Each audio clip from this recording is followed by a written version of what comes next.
Okay, hello everyone, and welcome to this first session of the virtual Safe Ocean Satellite Activity.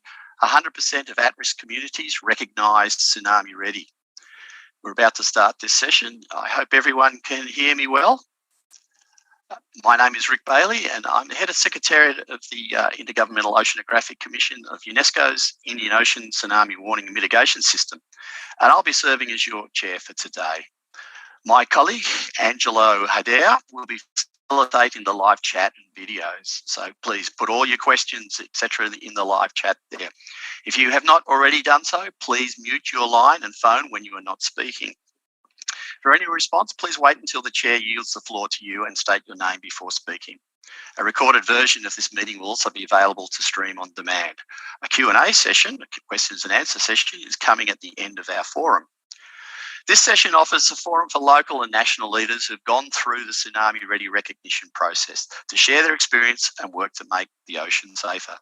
The first half of the session will feature 4 videos presenting Tsunami Ready implementations, followed each time by live pre-recorded interviews with a local or national representatives from India, Indonesia, Spain, Greece, and Turkey, and they'll all be featured in these videos.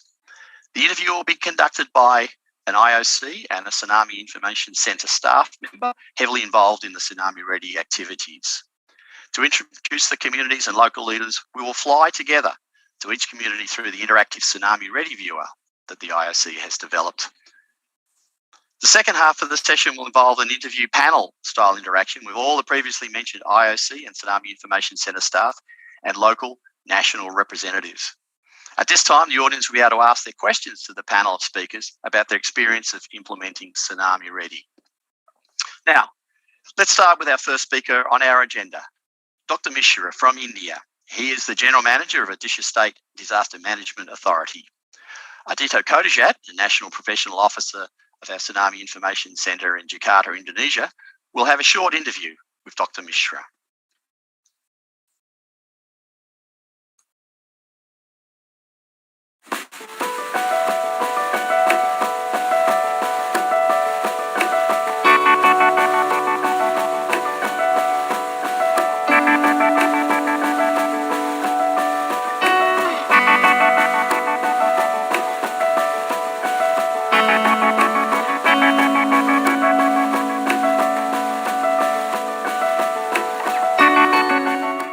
Have the best warning system, we can generate the most accurate warning, for example. So even if we are able to do that, people need to really understand how to respond to that warning that is issued to them.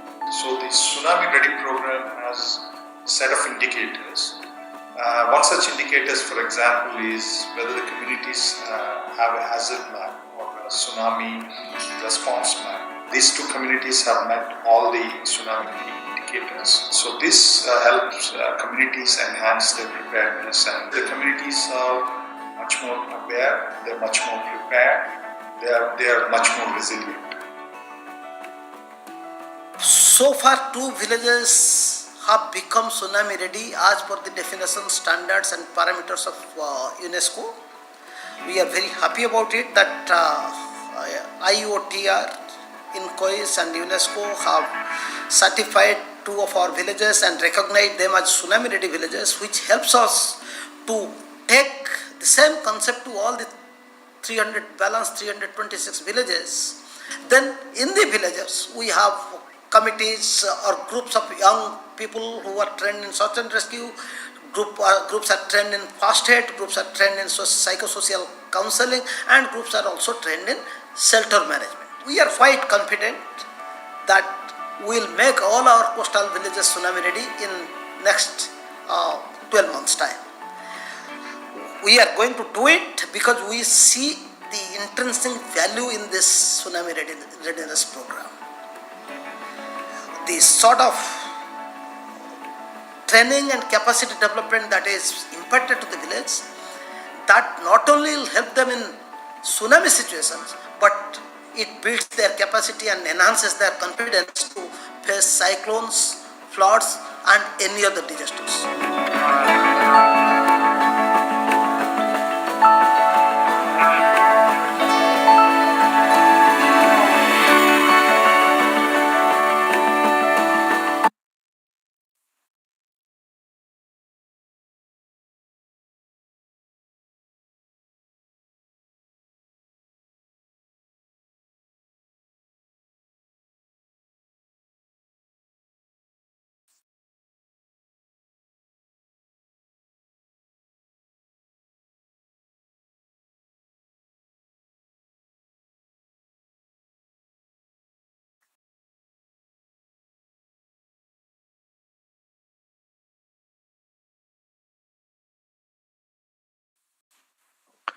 Thank you.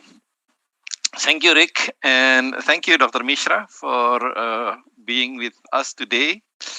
So we just see the first two of the Indian Ocean community that was recognized as a tsunami ready community by UNESCO IOC. So may I ask Dr. Mishra? Dr. Mishra, could you tell us and maybe elaborate a little bit of what is the role of your organizations that lead to this two of your communities, the Nolia Shahi and Venkat Raipur, to be recognized as UNESCO IOC Tsunami Ready?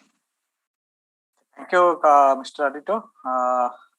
So, as mentioned in the last video, so let me explain some fact. The vulnerability of 480 kilometer long coastline of the state of Odisha, located in the eastern part of India, was identified with the occurrence of devastating 2004 Indian Ocean tsunami. After that, Odisha State Disaster Management Authority has taken tsunami preparedness initiative in the state and decided to build community resilience in the coastal villages and urban local bodies located within 1.5 kilometers from coastline. So OSDMA has taken various tsunami preparedness measures by putting disaster management plans at different levels, conducting tsunami mock drills under international and national tsunami drills IOF program, organizing various community sensitization program, and by setting up 122 tsunami alert siren system along the coastline. The thought was triggered to make the coastal villages tsunami ready by integrating the available technology platform, existing regulatory framework, standard governance system, and community involvement. Pilot implementation of this Indian Ocean Tsunami Ready program had been made in 6 tsunami prone villages of Odisha during Indian Ocean wide tsunami mock exercise IOF 18 in September 2018. All the indicators of IOTR had been tested in these villages. Out of these 6 communities, the community of Venkat Raipur villages of Rangelunda block of Ganjam district and Noliasai villages of Ersoma block of Jagatsinghpur district have been acknowledged by the Intergovernmental Oceanography Commission of UNESCO for greater preparedness to face the tsunami disasters. Odisha became the first state, and India is the first country in the entire Indian Ocean region to have tsunami ready community. Thank you. Thank you, Dr. Mishra. So it is very interesting that the Odisha State Disaster Management Authority was actually initiate this tsunami ready.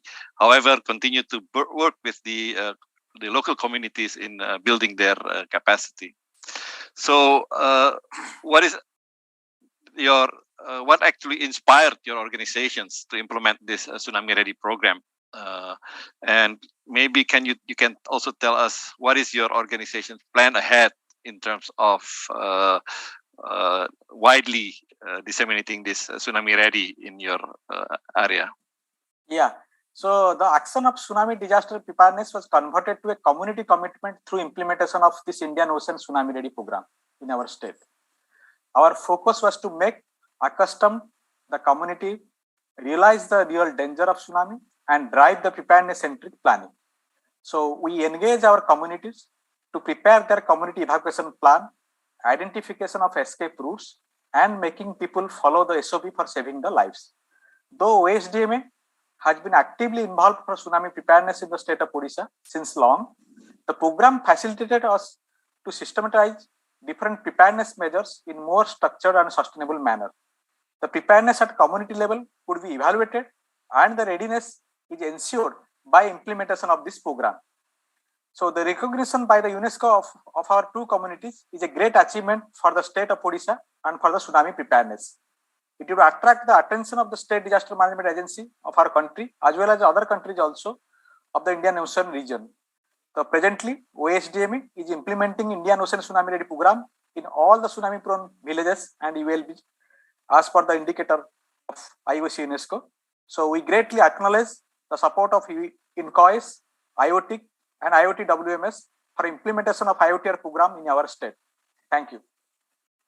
Thank you, Dr. Mishra. Back to you, Rick. Thank you, Ardito, and thank you, Dr. Mishra, for sharing your experiences and the inspiration here to share with other countries and communities around the world. Look, we have some questions coming online already. I'll ask one question now, if I may, for Dr. Mishra. Congratulations. This is from Krista von Hildebrand Andrade in the Caribbean. Congratulations on the achieved recognitions. What do you see as your biggest challenges implementing Tsunami Ready? Yeah. Dr. Mishra, for you. Actually, because we are involved actually to the community since actually 2004 tsunami event. After that, we started our preparedness at the community level. Because as we know, the Odisha is a coastal state, and most of the cyclone is crossing Odisha coast when it actually formed in the Bay of Bengal. So we are actually preparing our community to face all kind of disasters: cyclone, flood, tsunami, etc. So tsunami is a part of that. So after 2004, Indian Ocean tsunami, we started thinking of for preparing our community to become a tsunami ready. Though that time there was no concept, but we have started all our initiative for the tsunami preparedness in the particular area. We started the training program. We mapped the entire area. We installed the siren system, alert siren system in the coastal area.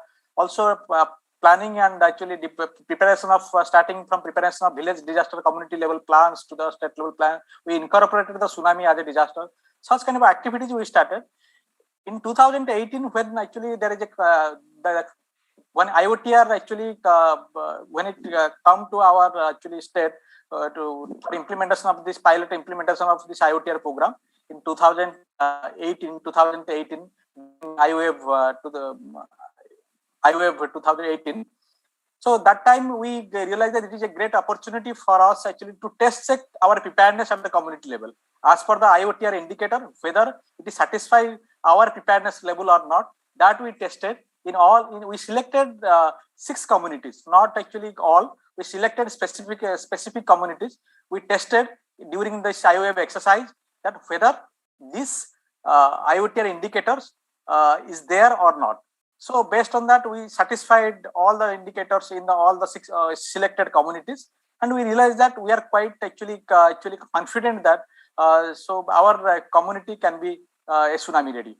So after that, there is a lots of national level actually experts visited and they evaluated our entire process. They actually entire process they have evaluated, and finally it is actually honor for us that our 2 community got the tsunami ready. So which challenges we faced during this when we were preparing the community. So lots of actually things actually came out because actually the community because community we have to ready we have to keep ready the community. Actually it is not like whatever from the state government what would be the intervention required we intervene, but if community are not interested then it is a very difficult to implement such program. So our communities are more cooperative and they are actually very responsive community, so that this IOTR program is very successful in our state. And we are also now we are in the process of implementing this program to all our coastal community in all our coastal communities. And as our director said in the video that within 12 months time we can actually have actually all the communities tsunami ready. Thank you, Dr. Mishra, and congratulations to again yourself and all your communities, and for waving that banner forward. And we look forward to more communities being engaged in the Tsunami Ready program. Thank you. Okay, now we're going to move on with our agenda, and we're moving to Spain. Dr. Dennis Chang Seng, IOC Program Specialist at our headquarters in Paris. Just wait with me 1 minute here. We'll have a couple of questions for Ignacio Aguirre and Mauricio Gonzalez. Ignacio is a researcher at the Environmental Hydraulics Institute in Cantabria, and Mauricio is the head of Coastal Management and Engineering Group in Cantabria. Thank you.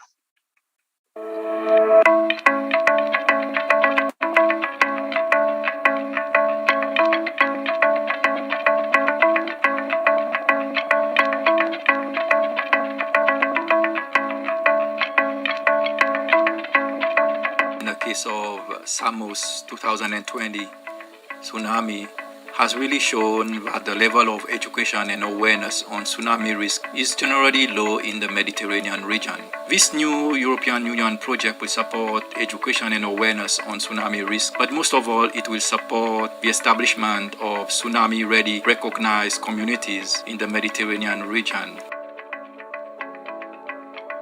Countries such as Spain, France, and Italy have started to pilot tsunami-ready initiatives in different places. Chipiona city is located in the southwest coast of Spain, near the Cadiz city, and this is a high-risk tsunami area. So this project will support different aspects of early warning system, including siren, evacuation mapping, evacuation signs, and also support in terms of carrying out exercise and drills in the Mediterranean region.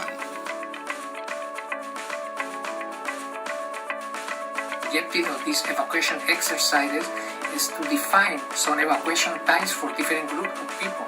We are divided in different groups for gender, for different age, between 10 and 80 years.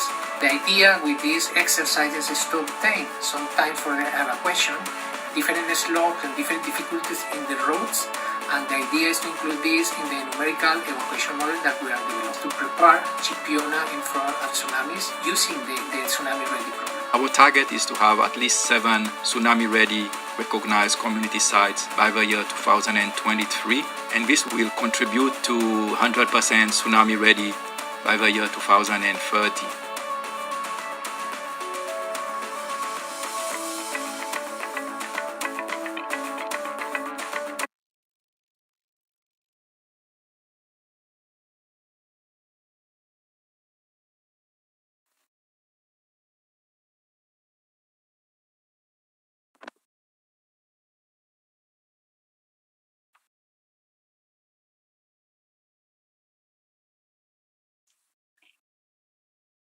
All right, thank you very much. So we'll proceed with our agenda. I would like to say welcome to Mauricio and Ignacio. I will start with Mauricio. I have two questions.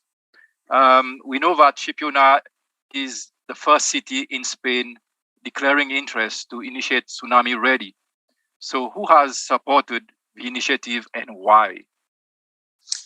Okay, thank you, Denise. In Spain, we have started with Tsunami Ready program not through the regular national institutional channels.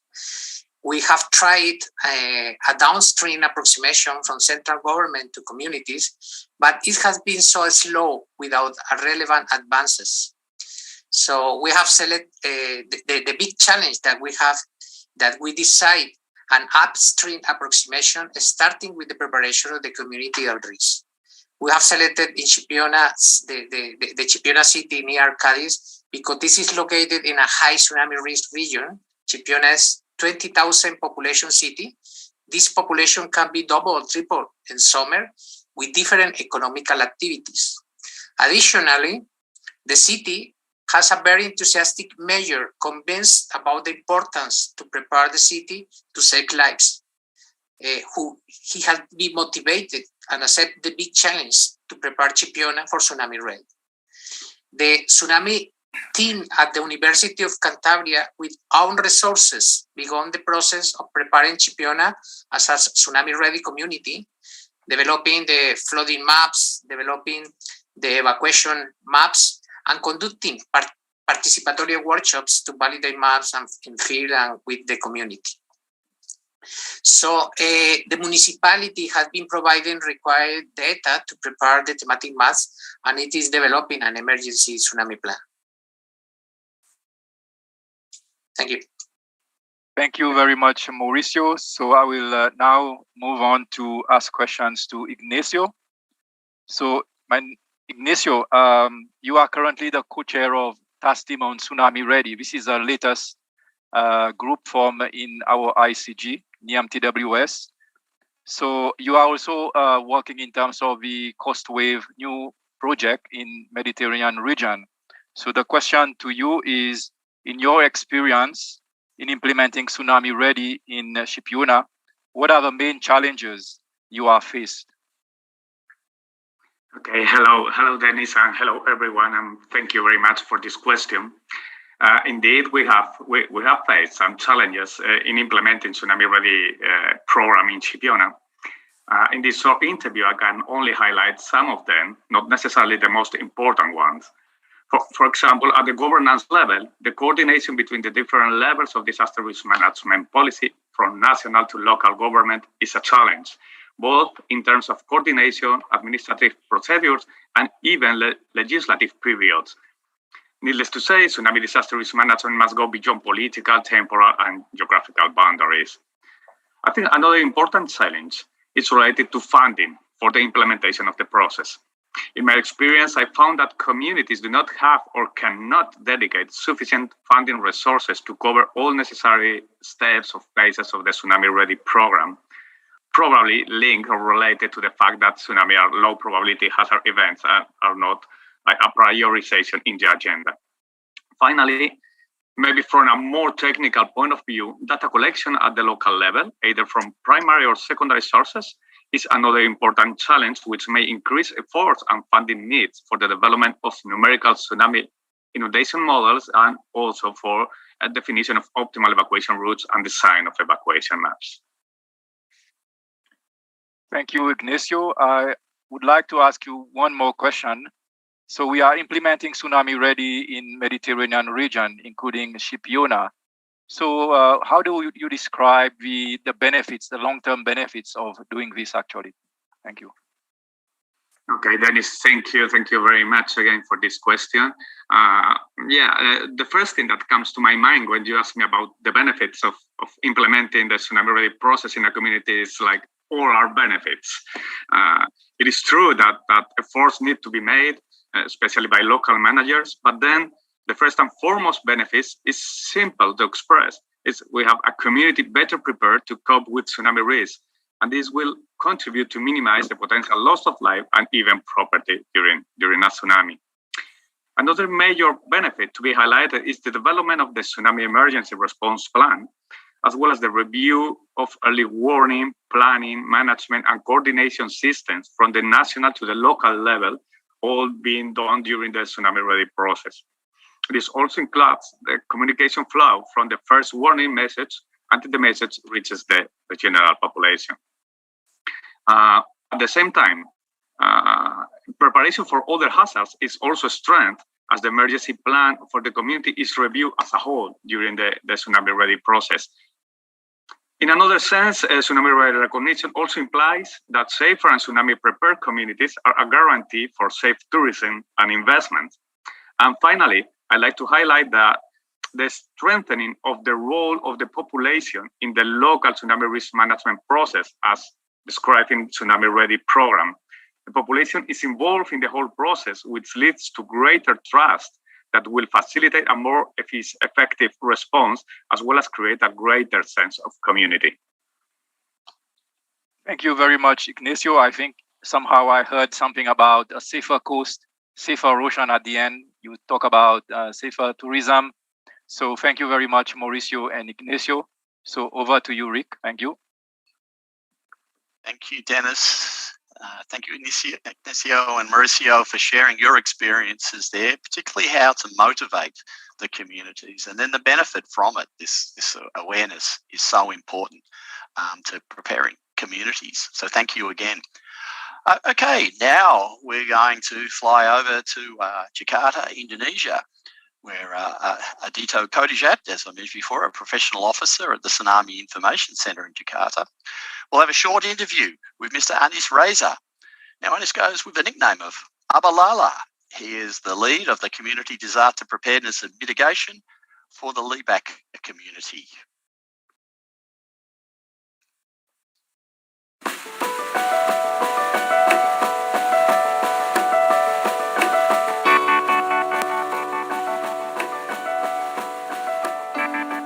Java is the most populated island in Indonesia and is growing rapidly.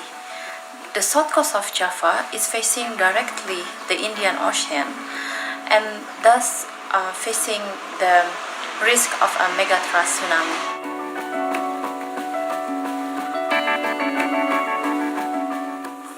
14 tahun yang lalu, Pangandaran mengalami bencana tsunami yang cukup mengejutkan karena tidak ada tanda-tanda seperti gempa bumi yang biasanya memicu terjadinya tsunami. Tentunya, dengan banyaknya wisatawan yang berlibur ke Pangandaran, jumlah orang yang berada di Pangandaran bisa meningkat drastis. Artinya, jika terjadi tsunami, maka akan banyak orang yang harus diselamatkan. Mengingat sebagian besar wilayah pantai selatan Jawa Barat, khususnya Pangandaran cukup unik, dengan dataran tinggi pantai yang sempit dan tebing tinggi yang kemungkinan besar merupakan pemukiman penduduk di wilayah tersebut, maka perlu adanya perlakuan khusus untuk menata wilayah ini untuk keperluan evakuasi. Itulah mengapa sangat penting untuk memiliki rencana kontingensi menghadapi gempa dan tsunami untuk masyarakat. Karena tujuan akhir pengurangan risiko bencana adalah menyelamatkan nyawa sebanyak mungkin. Artinya, masyarakat juga harus memahami cara menyelamatkan diri saat tsunami terjadi. Dengan bergabung pada komunitas siap siaga tsunami, akan meningkatkan kesiapsiagaan masyarakat, mengurangi tingkat kepanikan, dan menyelamatkan banyak nyawa. Tsunami Ready is a very important part of building community resilience along the southern coast of Java.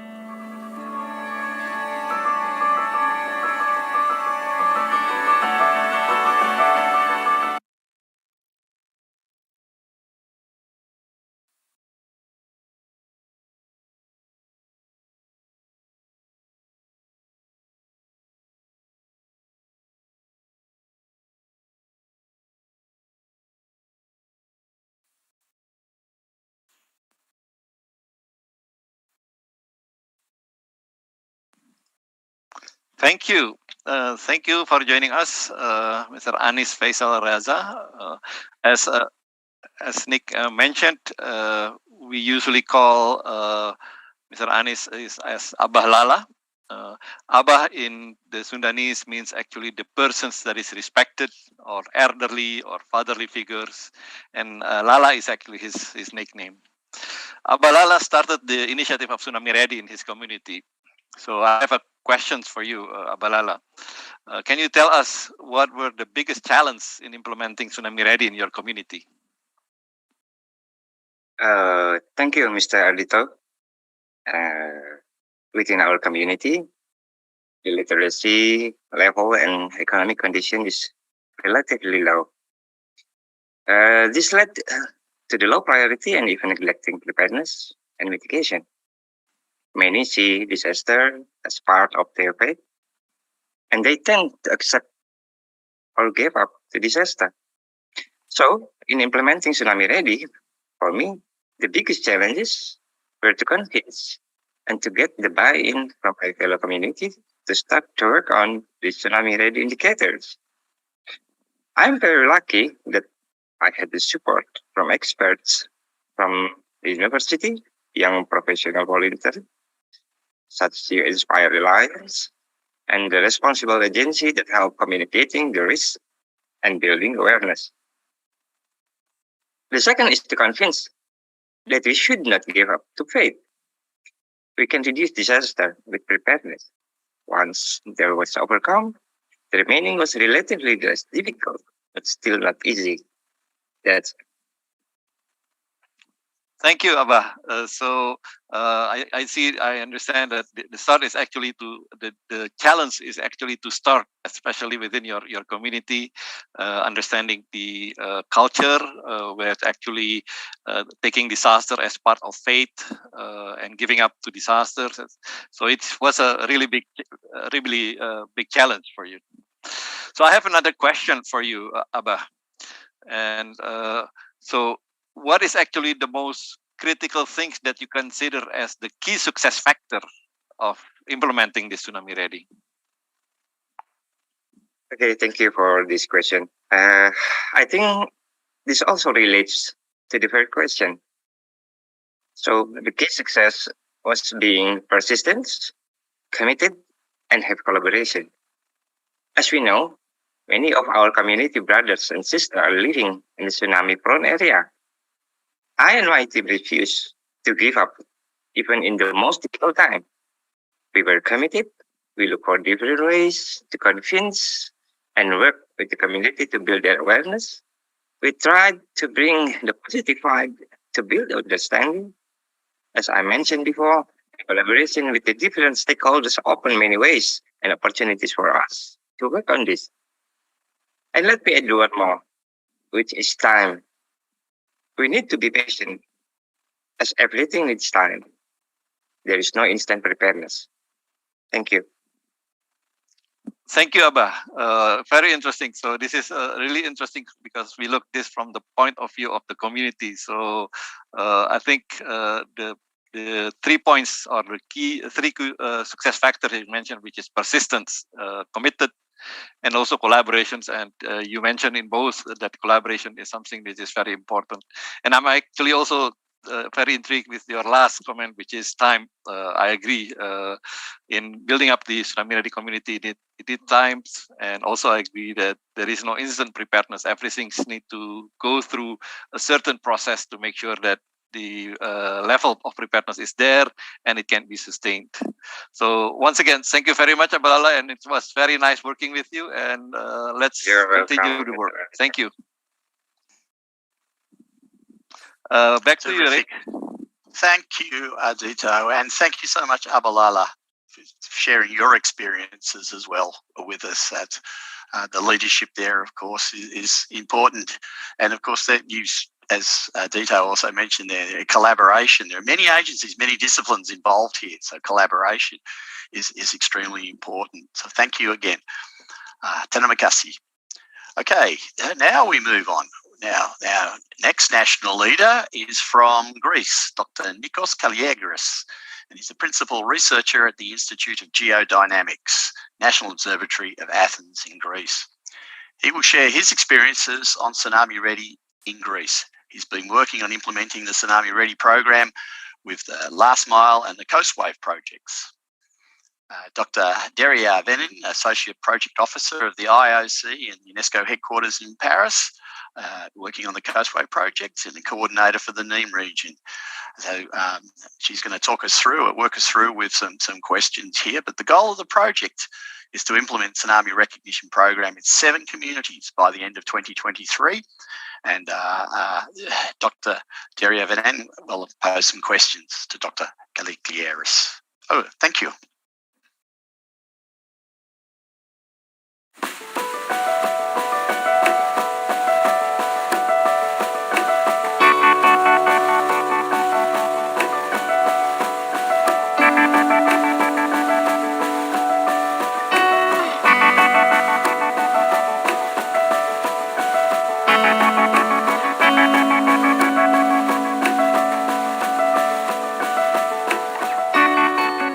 Exercise was an excellent opportunity to raise tsunami awareness in an area with a lot of seismic activity, but little recent tsunami history.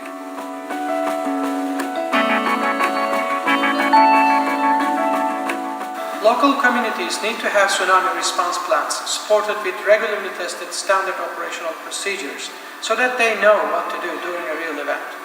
An early warning system is not enough by itself, and the success of the mitigation depends purely on the commitment, awareness and preparedness of the civil protection mechanism, local authorities and the public.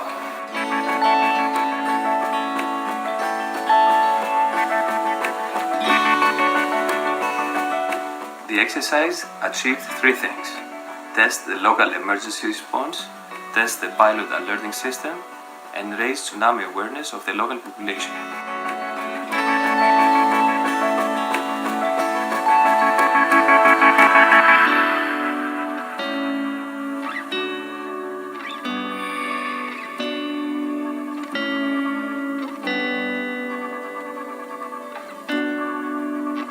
The biggest challenge from a tsunami warning perspective is the short tsunami arrival times at the coastal areas near the earthquake epicenter, which leave very little time for tsunami warning messages to reach the local population. This was very much the purpose of the exercise, to put emergency response to the test and improve upon the lessons learned through it. The key to increase tsunami readiness in all coastal areas is to establish an effective partnership among all stakeholders with a focus on multi-hazard disaster risk reduction.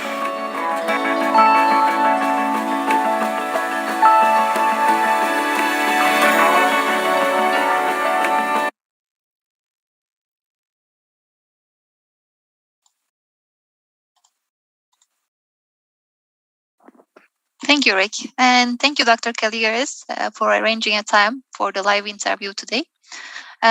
You're currently implementing Tsunami Ready program with COSFE project at Samos Island, Greece. Could you tell us, please, what are your expected results from the COSFE project implementation in Greece? Yes, thank you, Dr. Binnen and Rick, for the introduction and the great question. The Tsunami Ready program implementation within the 2-year Coastwave project lifetime is certainly going to be challenging. We will carry over a wealth of knowledge that was gathered 3 years ago from the Tsunami Last Mile program implementation in the town of Kos, which was shown in the previous video, as it incorporated some of the Tsunami Ready indicators, as for example, the production of the tsunami hazard and evacuation maps, as well as tsunami signage designs. At the same time, we will have to work on many things from scratch, as for example, establishing the Tsunami Ready, the National Tsunami Ready Board, and drafting the standard operational procedures in collaboration with the Civil Protection Office and our national CPA. The obvious goal is the successful implementation of the program and ultimately, of course, the recognition of the town of Samos as a tsunami ready community. This will be a great milestone for both Samos and Greece. But more than that, the successful implementation of the Tsunami Ready program in Samos will provide a strong foundation needed at the national level for future applications in other coastal communities of Greece. This first implementation will set the national standards for tsunami signage, tsunami evacuation maps, and standard operational procedures. Thank you so much, Dr. Kaligaris. After implementing COSFE project, what are your plans for expanding the program, Tsunami Ready Recognition Program, to other coastal communities of your country in Greece? Our plan for expanding the Tsunami Ready program in other coastal communities of Greece is multifaceted. During the project, we plan to host webinars targeting the civil protection offices at the prefecture and municipality levels. We will inform them about the program and the project and present results from the first implementation in Samos. Another important parameter that we are taking into account is to involve the right stakeholders in the Coastwave project. For example, we are planning to include the Central Union of Municipalities of Greece in the stakeholders, and we will keep other coastal communities of Greece up to date in the developments of the project. Last but not least, the key for other future applications is to first achieve a successful outcome in Samos. This will be our best selling point, if I may use this word. We will have to form a strong partnership with the local administration to work together and build the right foundations for the program to pass the test of time. Once we achieve that, then other coastal communities will be able to see the true benefits of the Tsunami Ready program and will hopefully volunteer to join this wonderful global initiative. Thank you so much. Back to you, Rick.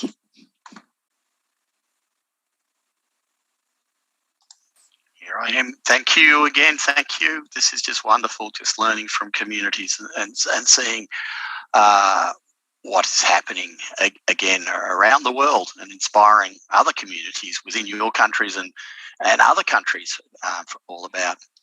Okay, we will continue now. We're going to move on now and continue with Turkey. We've seen a little bit of what's happening. We have a question.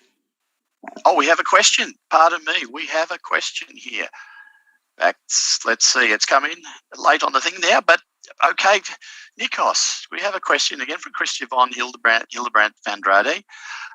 Nikos, much success. How many communities are there in Greece that would need to be tsunami ready to reach our goal of 100% ready by 2030? There are certainly many communities in Greece, many coastal communities in Greece. We have one of the longest coastlines in Europe. Yes. So there's many coastal communities that could volunteer and join the program. I do not have a precise number ready for you to give precise answer to the question.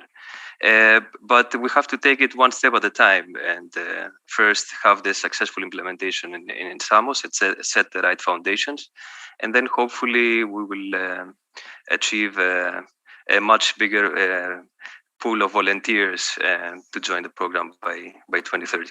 Thank you.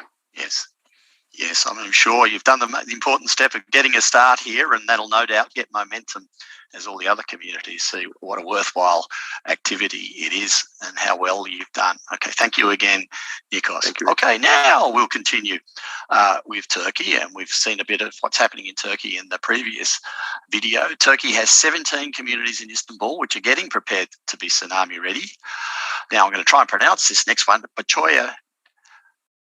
Boyacek Meshi community from Istanbul, I hope I got that right, from Istanbul, will be tsunami ready by the end of 2023 under the implementation of the Coast Wave project.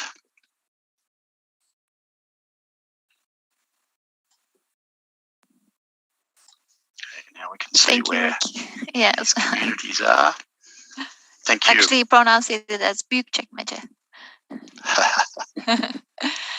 Thank you, Rick. Dr. Didem Canbaz will have a recorded video for this session of Turkey. Dr. Canbaz is the assistant manager of Regional Earthquake and Tsunami Monitoring Center, providing tsunami warning services to Eastern Mediterranean, Aegean, and Black Seas. Unfortunately, she couldn't join us today, but she generously recorded her responses to our questions. And we asked her what are her expected results from the COSWAVE project implementation and how can it be repeated, scaled to other regions in Turkey. Let's listen her responses.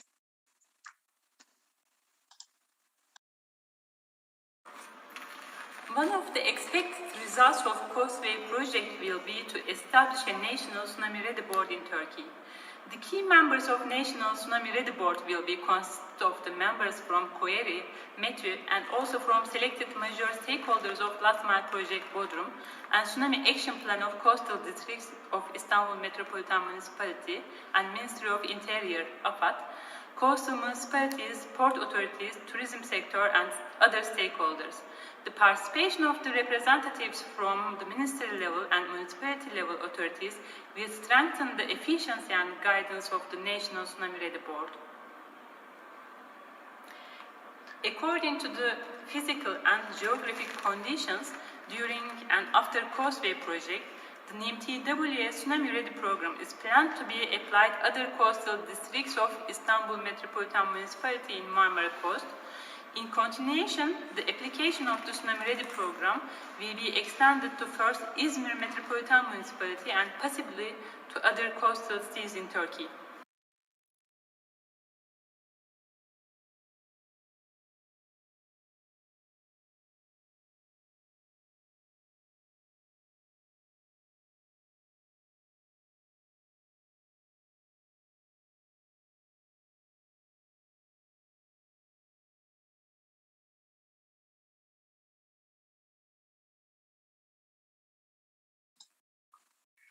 Back to you, Rick. Great. Thank you, Daria, and thank you for that update on Turkey as well. Now, look, it's time for a bit of a panel session now. Be looking for some online questions as they come in, but maybe I could start proceedings by, I'd actually like to ask if all of our panel members could turn on your video now, so we can see you all our contributors here. I'd perhaps like to ask a question to all of you, just to briefly say maybe one or two sentences. This is to help inspire other communities. What's the first step you need to do to start the Tsunami Ready program in your communities? Maybe Nikos, we can see you there. Thank you, Rick. I think the most important starting point is to find the communities that are willing to invest in this program, because this is a long-lasting, long-term project. It is not just let's say a 2-year application and then it's over. It has to be maintained, so it needs a strong commitment from the whole coastal community. The second would be to start making bonds with the the national CPA, with the tsunami warning center, set the right collaborative foundations, and start from there. And then you have to build the standards for standard operational procedures, for evacuation maps, etc., at the national level that can be applied elsewhere. This would be my 3 key points. Fantastic. Thank you. This is important because this is, as we heard, it's the hard part. It's to get the start and to get the momentum going. Let's see. Ignacio, Mauricio, are you still online there? What would be your recommendations for a first step if you are still with us?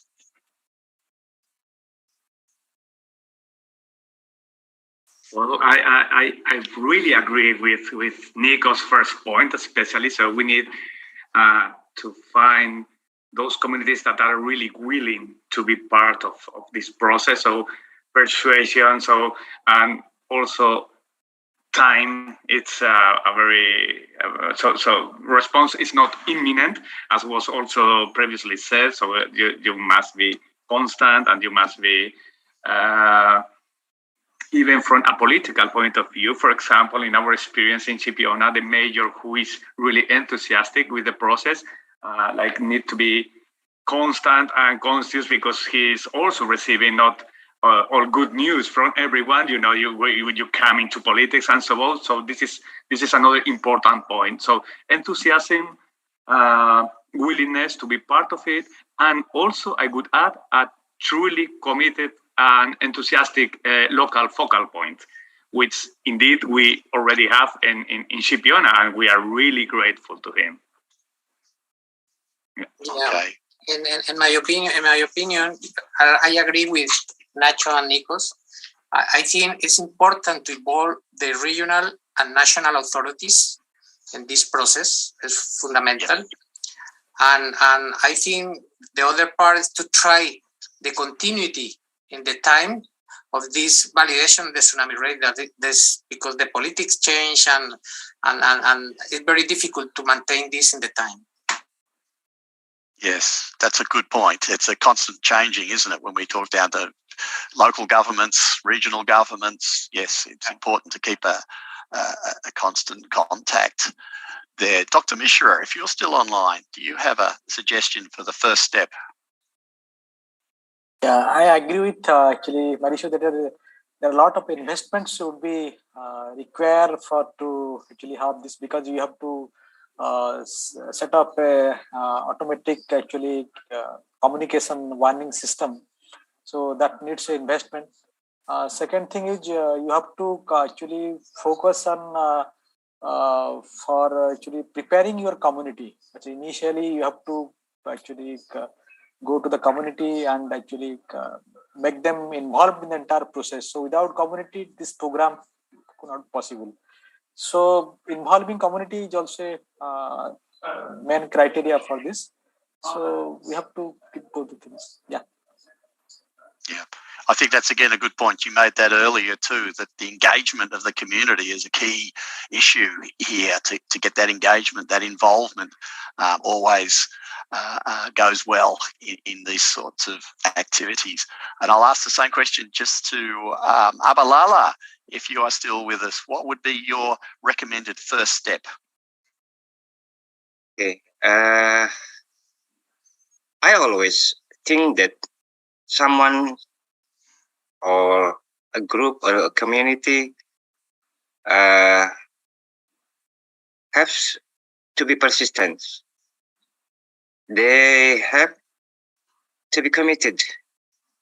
And the key is they also have to collaborate with other institutions, the university, volunteer, or anyone else.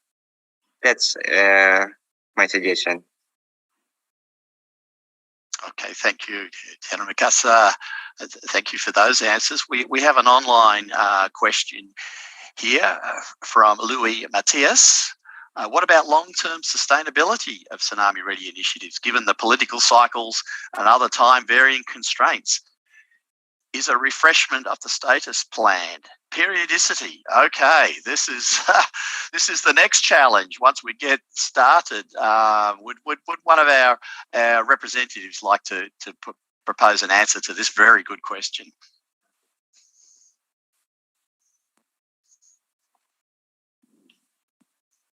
Okay, can I pose that to maybe Ignacio? What do you think about the ongoing challenges? Thank you very much. Indeed, yes, I mentioned it. I had it in my list of main challenges, that the idea that disaster risk management, tsunami disaster risk management, of course, must go beyond political, temporal, and geographical boundaries. So, and it goes very much in line with what had been said previously. So you need to be persistent, and you need to keep on the track. So you need technicians down from the political level that are really committed with the case, and that the cycle it does like breaking the chains of linking the Tsunami Ready program with the political cycles. Yeah. Yes. Good response. I want to add that I think the most important is the work with the community, because the political cycles change, but if the local community is aware and is motivated, even that they change the politics, they will continue in this. And when I'm talking about the local community, I'm talking about the associations for industrial, for tourists, for environmental, or whatever. If they are motivated, they will push in combination with the community to maintain the Tsunami Ready program. More good points. Thank you, Mauricio. Any of the other country representatives?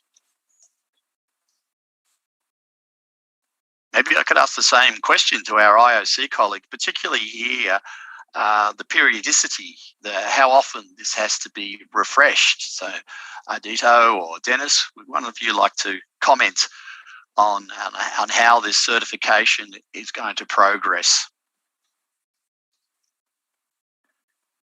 Yes, thank you, Rick. Maybe I'll try to respond, and maybe Dennis can add if necessary. So, or I saw Dennis just turn on. Okay, so yeah. So the periodicity is basically for the UNESCO IOC recognition is given for 4 years. So every 4 years they have to renew their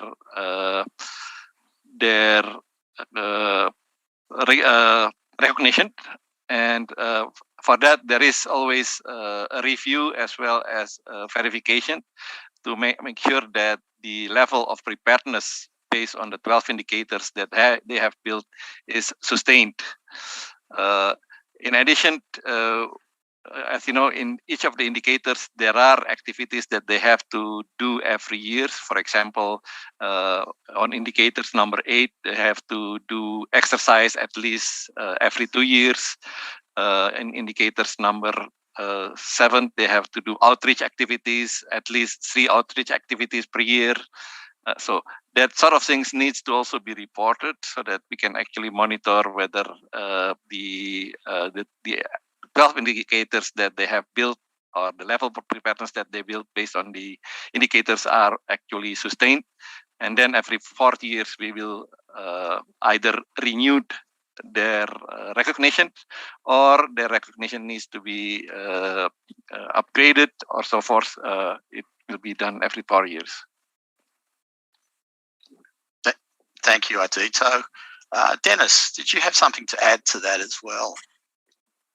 Thank you, Rick. Actually, Ardito has covered everything, but I just wanted to explain that, of course, we are talking about political cycles and trying to root everything within the community.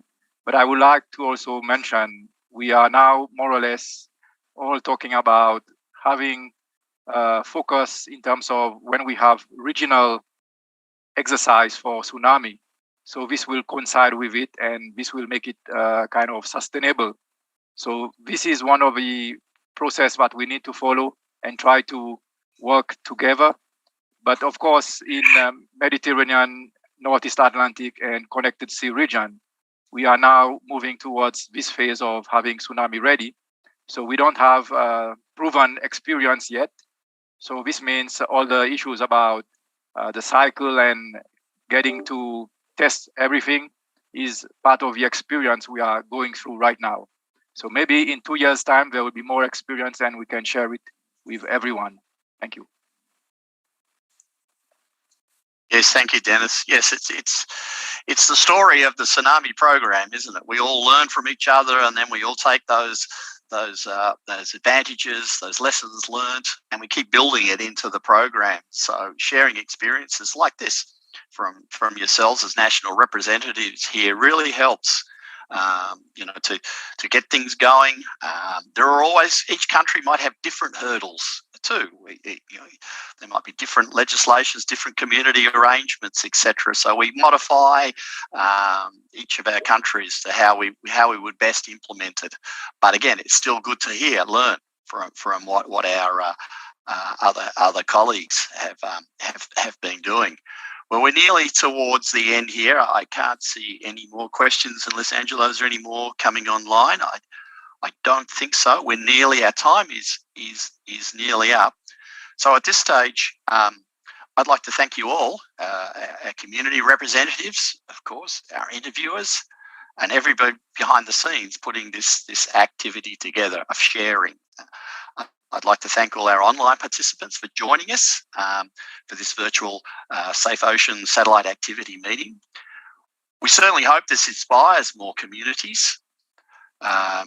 If you need additional support, please reach out to us at the IOC Tsunami Unit, and we can help provide the information you require and some experiences too about how to get Tsunami Ready started in your country. It's an important Our aspiration in the UN Ocean Decade, as you can see by the title of this activity, is 100% of those communities at risk to tsunamis being tsunami ready. We can't ever promise communities to be tsunami safe. This is a big challenge, but being tsunami ready will help you meet that challenge. So we hope we can see you again.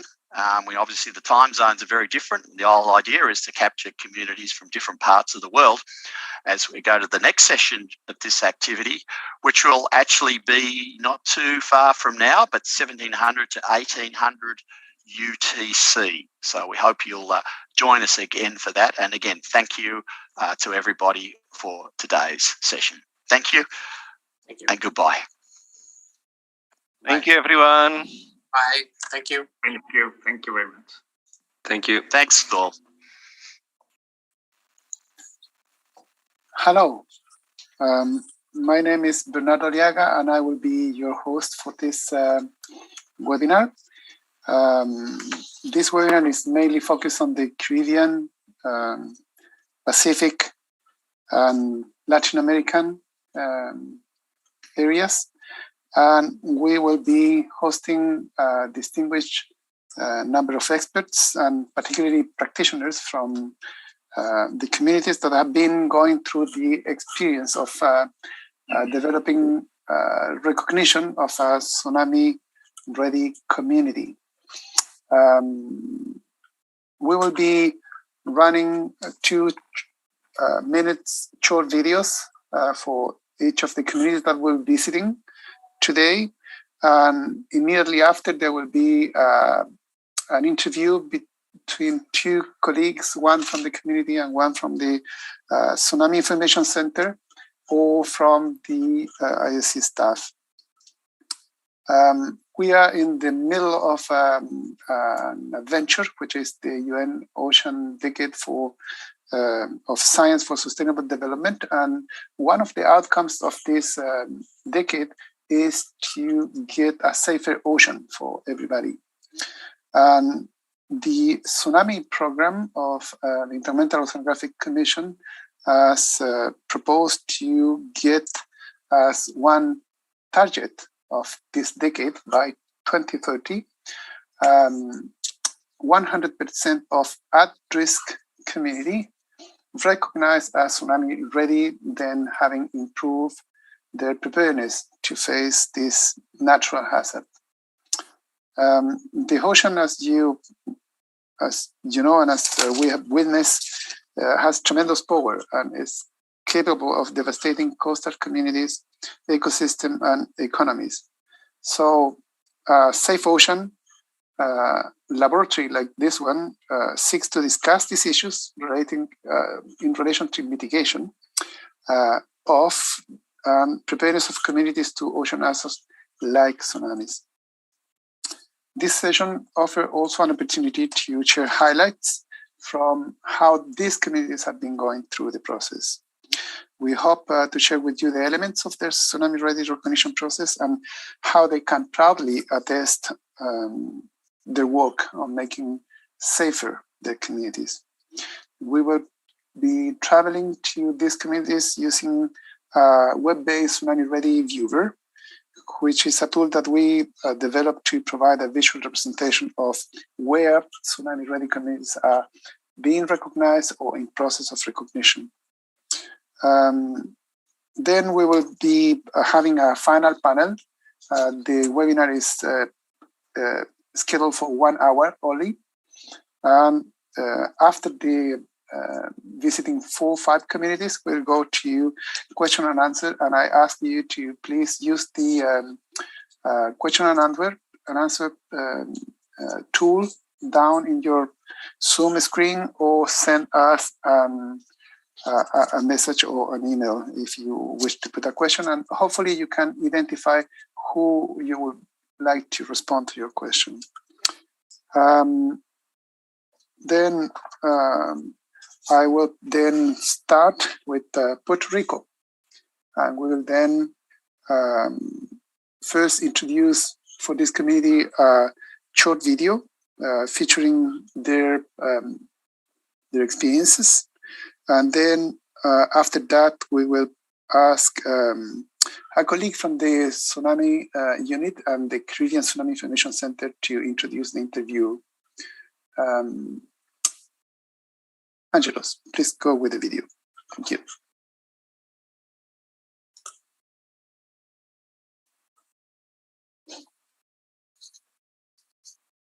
Causada por fallas y por deslizamientos que pueden generar tsunami. De los 5 terremotos destructivos de los pasados 500 años, 2 de ellos han generado grandes tsunamis.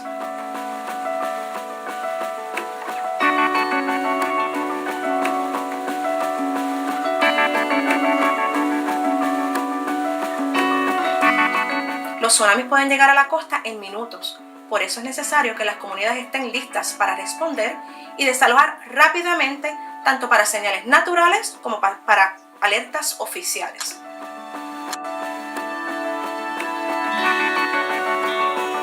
Como consecuencia del terremoto del 7 de enero del 2020, en donde la costa se hundió en Guayanilla, ahora mismo están más expuestos a tsunamis y hay que correr nuevos modelos de inundación para desarrollar nuevos mapas de desalojo y revisar los planes de desalojo y de respuesta.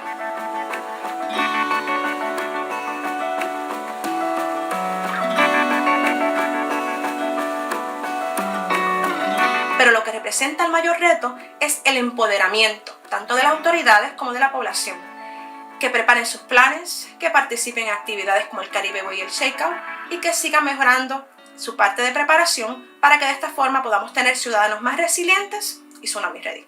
Al día de hoy, en la actualidad, todo Puerto Rico ha sido reconocido como Tsunami Ready. Este programa une el esfuerzo de científicos, líderes comunitarios, manejadores de emergencia, la Red Sísmica de Puerto Rico, el Servicio Nacional de Meteorología y los medios de comunicación.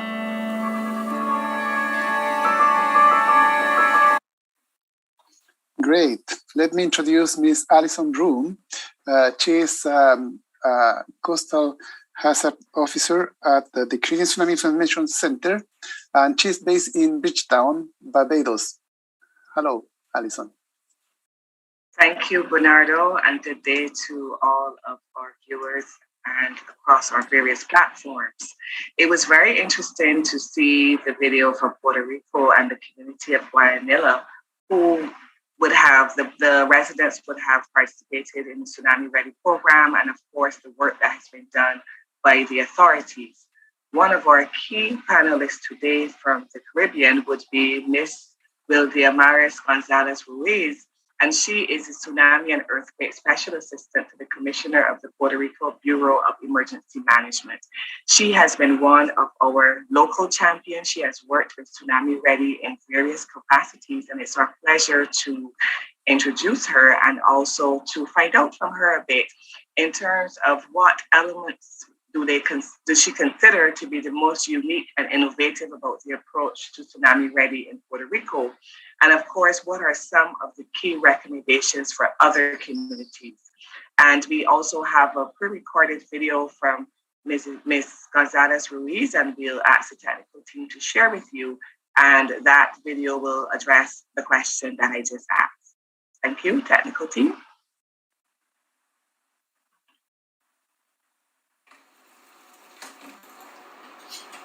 The earthquake is located near Puerto Rico.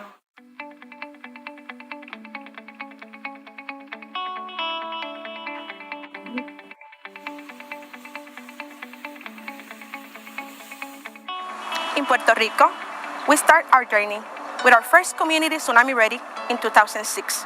After that, we made our goal of 46 communities Tsunami Ready, the whole island, by 2016. We succeed because we got a great team of professionals at local, state, and federal level that made the community aware that we care about them, about their needs, and about their safety. They know that they can count on us during the recognition process and the renewal. When people know that you care about them, they will walk the extra mile. This is the case of the community Villa del Carmen in Ponce, for example. They made this tsunami educational mural by themselves. Another example is Tua Baja, that reinforced the tsunami sign by painting the evacuation road on the street. In other hand, we provide them useful tools to get ready, such as the map pool. The evacuation maps are detailed, but with this tool, anyone can search if their house or work is actually inside the tsunami evacuation zone and find the best evacuation route, or even calculate how much time will take them evacuate. With that information, they will be able to verify if their family or community plans are realistic and need to be changed. Every day, our team look for new ways to simplify the process, to get to more people, to involve everyone in this process. Our goal now is to maintain the 46 communities Tsunami Ready recognized and to recognize as many as possible Tsunami Ready supported communities.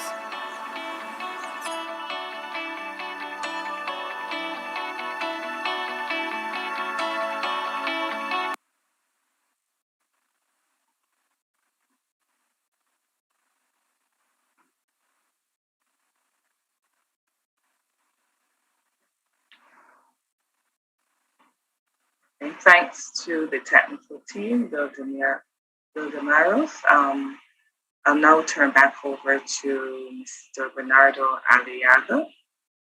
Is Bernardo on? Thank you, Alison. We'll now go to visit St. Kitts and Nevis in the Caribbean. And we'll also ask Alison to introduce the interviewer after the video. Thank you, Angelo.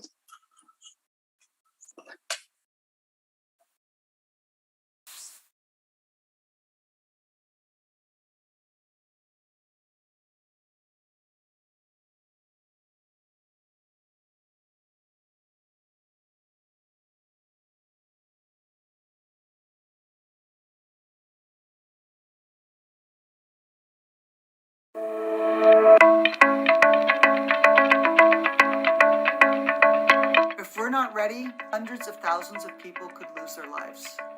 And the economic and social impact is going to be horrific.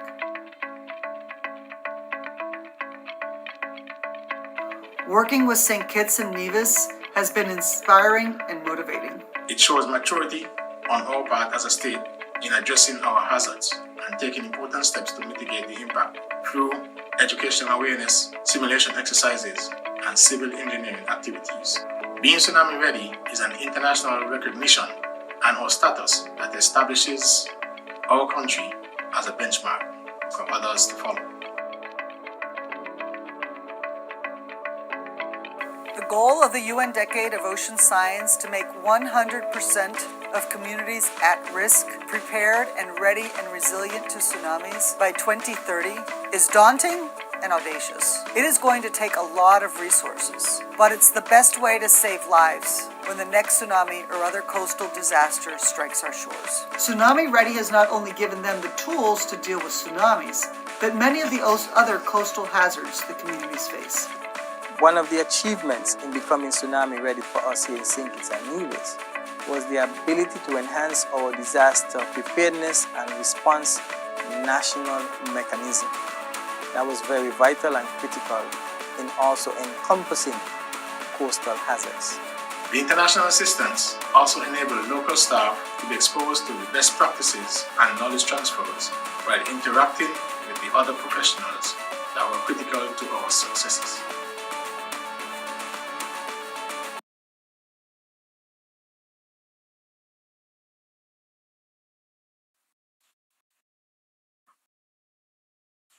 Thank you, technical team. From the previous video in Puerto Rico, we have flown to St. Kitts and Nevis, and we take from us in Puerto Rico the example of going community by community. And we are also pleased to share with you some of the versatility of the Tsunami Ready program as we continue now to look at St. Kitts and Nevis, where their recognition would have been pursued at the territory-wide or country-wide level. They pursued for both St. Kitts and Nevis, the Federation, with their recognition in 2016.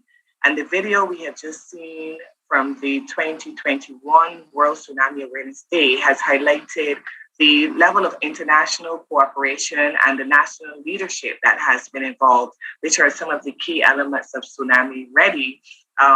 We would have seen the Puerto Rico example in terms of the US-based Tsunami Ready program, and now we're looking at the UNESCO IOC program, and in terms of the wider approaches and international input that is there.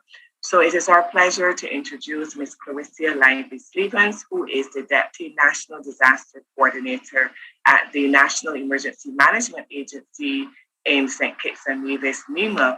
And Clarissa would have been also instrumental as a key champion as well, similar to Will Damaris, in terms of leading that program. And we have a very interesting process with the Tsunami Ready. It involves renewal, so it's not only a one-shot process. And today we would like to invite Clarissa to really share with us what was the initial approach as an organization to Tsunami Ready recognition in 2016, and of course, what lessons were learned and implemented in the renewal process as they would have been gone through the renewal process after 4 years. Clarissa? Good afternoon, Alison, and thank you very much. It's truly a pleasure to be here and sharing from a St. Kitts Nevis perspective. In 2014, St. Kitts and Nevis, having done a lot of work with the University of the West Indies and Trinidad and Tobago Seismic Research Center as a part of our education and awareness program, we were able to engage with Dr. Joan Latchman, who indicated in her research and presentations at the national level to all key stakeholders in disaster management, to include NEMA and NDMD on Nevis, that the Caribbean region, and of course St. Kitts and Nevis being a part of that region, we are overdue for a seismic related activity that will, result in a tsunami. And so we recognize that we were now at a matter of not if, but more of a matter of when. And we also analyzed our own local situation and recognized that we were not ready to be able to respond or manage and maybe to some extent recover from the impacts of a tsunami. So the only option that we had at that time was to be able to advance the pilot program supported by UNESCO IOC, which was the Tsunami Ready. Our thought process would have been, there are things that we can do that would help to prepare our people here in St. Kitts and Nevis, and by extension the government, to include the first responders and the National Disaster Office, to be able to respond to that threat or impact as time moved along.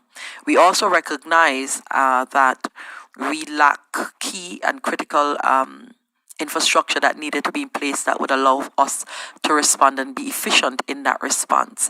And so, our initial approach in 2016, when we gained tsunami readiness for the first time, we were able to, with the support of local and regional stakeholders, put in place not only early warning systems to our capability, but to be able to embrace and empower the police telecoms that supported our 911. We were able to enhance our education and awareness program. We were able to train and retrain first responders, and just to be able to build capacity. I think one of our biggest outlooks and output from the exercise would be to empower persons who would be in a position to readily respond to the threat of a tsunami. And of course, tsunami was a new phenomenon for us because, technically all we knew were what we saw in the movies. But then we quickly realized that as we advanced, that globally persons were being affected. And so it could easily be our reality. And the least we can do is to be as prepared as we can, having access to the resources. And so that would have been our initial approach, knowing that we are vulnerable and recognizing that we cannot escape the harsh realities of the changes as it relates to climate change and how we can be impacted, but we can prepare. And so that's what jump-started our efforts of Tsunami Ready.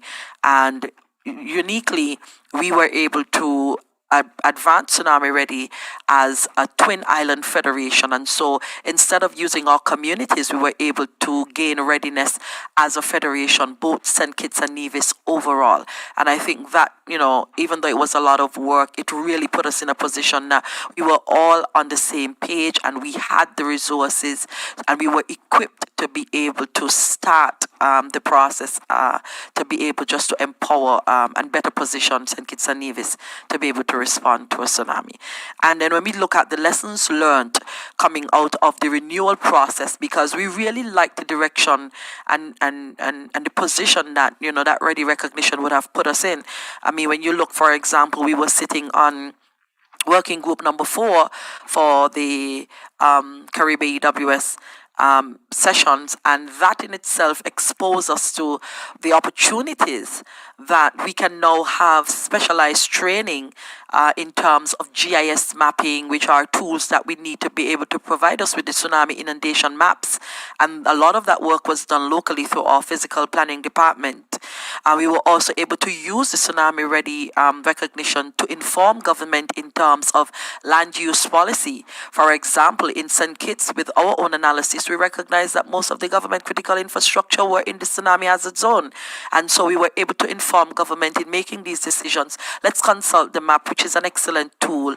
Let's make a better decision and place things, in safer areas as it relates to our own vulnerabilities. So I think the lessons learned and that we are continuing to learn are better position in St. Kitts and Nevis, not only to want to continue with Tsunami Ready, but to be able to encourage others to embrace Tsunami Ready because of what it does in terms of our ability to mitigate, prepare, and in the event that we are impacted, to respond and recover very quickly. Thank you so much, Alison. Thank you, Carissa. Lots of lessons learned, lots of details on the process, which is very rich for us. And we turned over to Bernardo. So thank you. We look forward to any wider discussions in the wider panel session. Thank you. Thank you, Alison. Thank you, Claricia. This is just great to get your colorful background with the comics of tsunami in the Caribbean. We have a few communities in the Pacific, and we will now be traveling to the Southwest Pacific Islands, and we will be having our colleague Giuda Korobulabulak, who is also a disaster management expert, sitting in Suva in Fiji, that will introduce the first interview with Tonga, and then we'll continue with Samoa, and then we'll continue with Tonga. So for Samoa, we'll first see a short video. Angelos, please.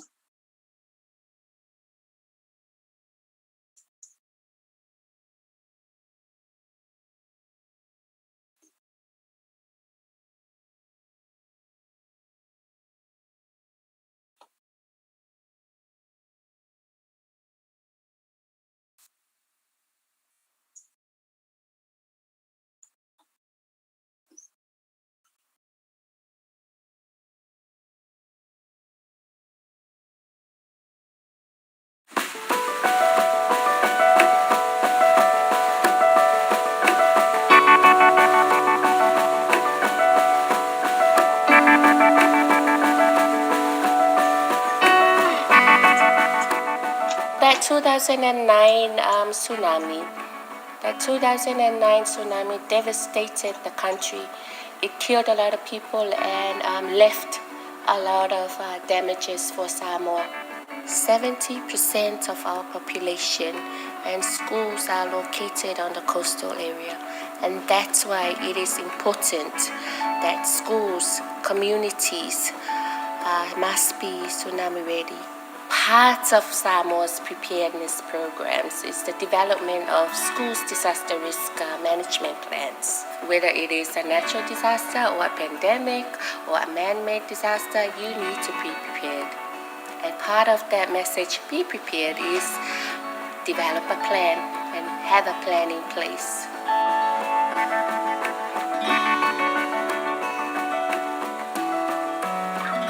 Part of this simulation is the evacuation of students to safe zone areas and drill on them to know their evacuation routes. Practice makes perfect. Having experienced that 2009 tsunami, procedures, processes, and plans are in place for Samoa to better respond on future tsunamis. This is on the community level and on the national level, as well as in the school levels. Our key message is be prepared. Be prepared at all times. And part of that be prepared is to develop a plan.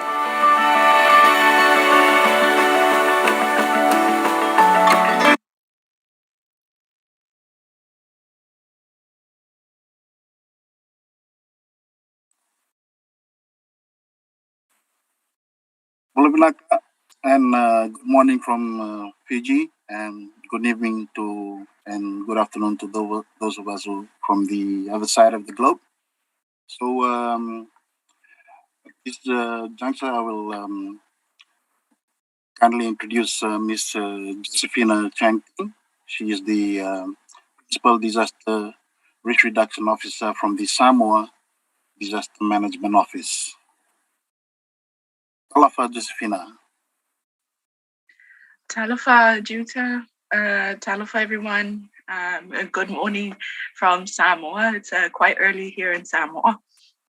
Yeah, thank you very much, Josephina, for joining us quite very early this morning. And also, we apologize for dragging you into this, knowing that you have COVID there in Samoa, and probably there's COVID in your household.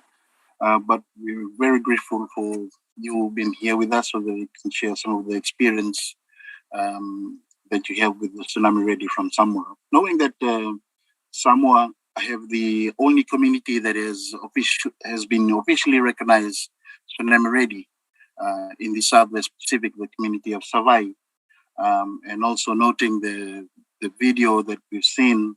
And one of the things that Molly shared is the importance of having a community response plan for tsunami. So my question to you, Josephina, is how did you develop the community ownership of the Tsunami Ready program to ensure its sustainability? Thank you for the question, Juta. This opportunity is a very good opportunity for us to share some of the toolkits and the mechanisms that we have placed. that really aligns with the Tsunami Ready program. So for the village, the community of Savaya, before it was acknowledged or declared as a Tsunami Ready community, they had undergone a program called the Community Disaster and Climate Risk Management Program. This program is a very thorough toolkit that stipulates how the community should implement or how the community should develop their response plans, their village response plans. So within this toolkit, they would undergo trainings on search and rescue, trainings on identifying vulnerabilities within their own communities, and then identifying evacuation routes to counter the impacts of tsunami events. So that itself is evidence to showcase the ownership, the community ownership of response plans, which entails the Tsunami Ready program. So first, it was really utilizing the traditional knowledge of the communities and really having them derive their own response plans, and not the government coming in and saying you should use this way or that way to evacuate. It's really driven by the community from what they know, as they are the residents of that particular area. So that was the key part in delivering or developing ownership for the Tsunami Ready program, is having the community really derive their own ownership of their plans, of their tsunami plans. Another part is really social inclusion. Under the CDCRM toolkit, it heavily relies on inclusivity.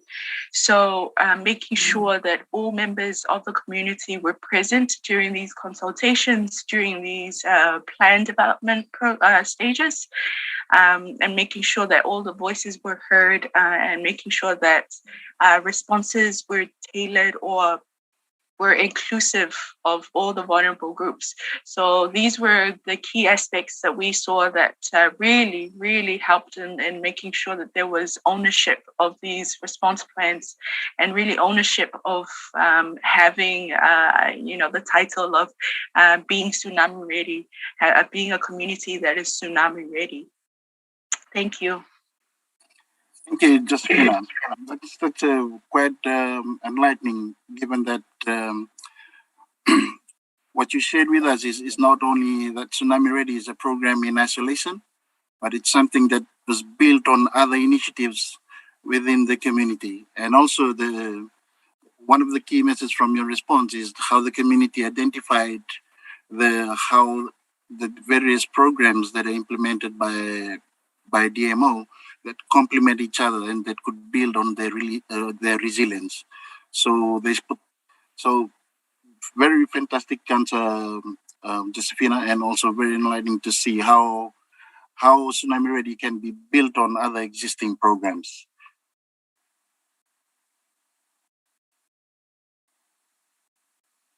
So at this junction, I will yield the floor back to Bernardo. Thank you, Judah, and thank you, Josephina. We'll now move in the same area of the Pacific Islands. We'll move to Tonga, which has been in our earth for a while from the event, the volcano and tsunami. So we are moving to Tonga now, and Judah will introduce the next interview.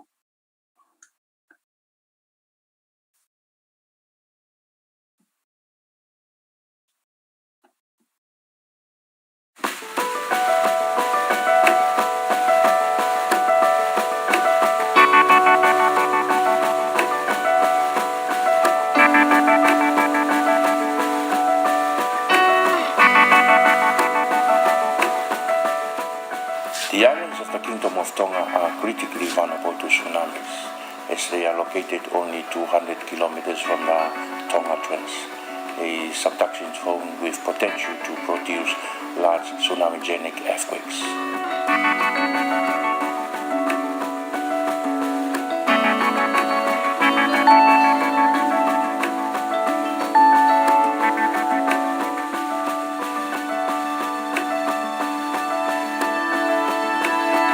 The country's population density is highest in the capital, Nuku'alofa, which is located in the low-lying peninsula of the island.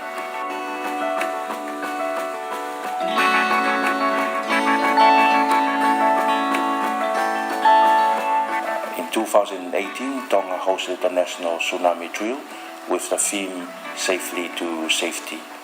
The objective of that national drill was to educate the people on how to evacuate quickly and safely after a major felt earthquake using the worst-case scenario of 9.0 magnitude.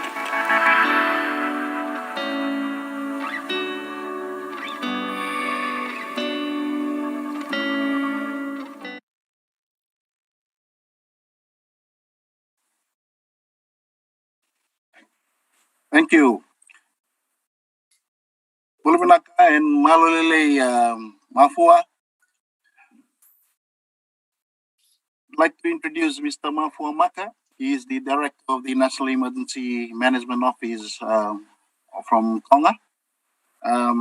Thank you, Mafua, for joining us early this morning. I know you would have been doing your early morning run, but you opted to join us. Yeah, so my question this morning relating and also drawing from the video that we just seen is particularly on Tsunami Ready. What were some of the major challenges that communities in Tonga faced when implementing Tsunami Ready, and how this was addressed by your office at the National Emergency Management Office? Thank you, Mr. Chuta Korovova and Mr. Bernardo Arianga for this opportunity to provide feedback on the Tsunami Ready program. Malolele and good morning from Tonga. The government of Tonga through NEMO was fortunate to be involved in the Tsunami Ready program. Most recently in October 2021, NEMO conducted another tsunami preparedness drill in Hapai, one of the 5 island districts, about 155 kilometers north of the capital, Nuku'alofa on Tongatapu, focusing on all the primary schools and included key partners to ensure the participants got a good understanding of what was required before, during, and after a tsunami. NEMO was fortunate enough to also have our early warning providers, Tonga Med Service and our first responders also participating. This ensured the students and community were able to increase their knowledge and understand of what would likely happen and what steps they needed to take to ensure they were able to keep themselves and their families safe.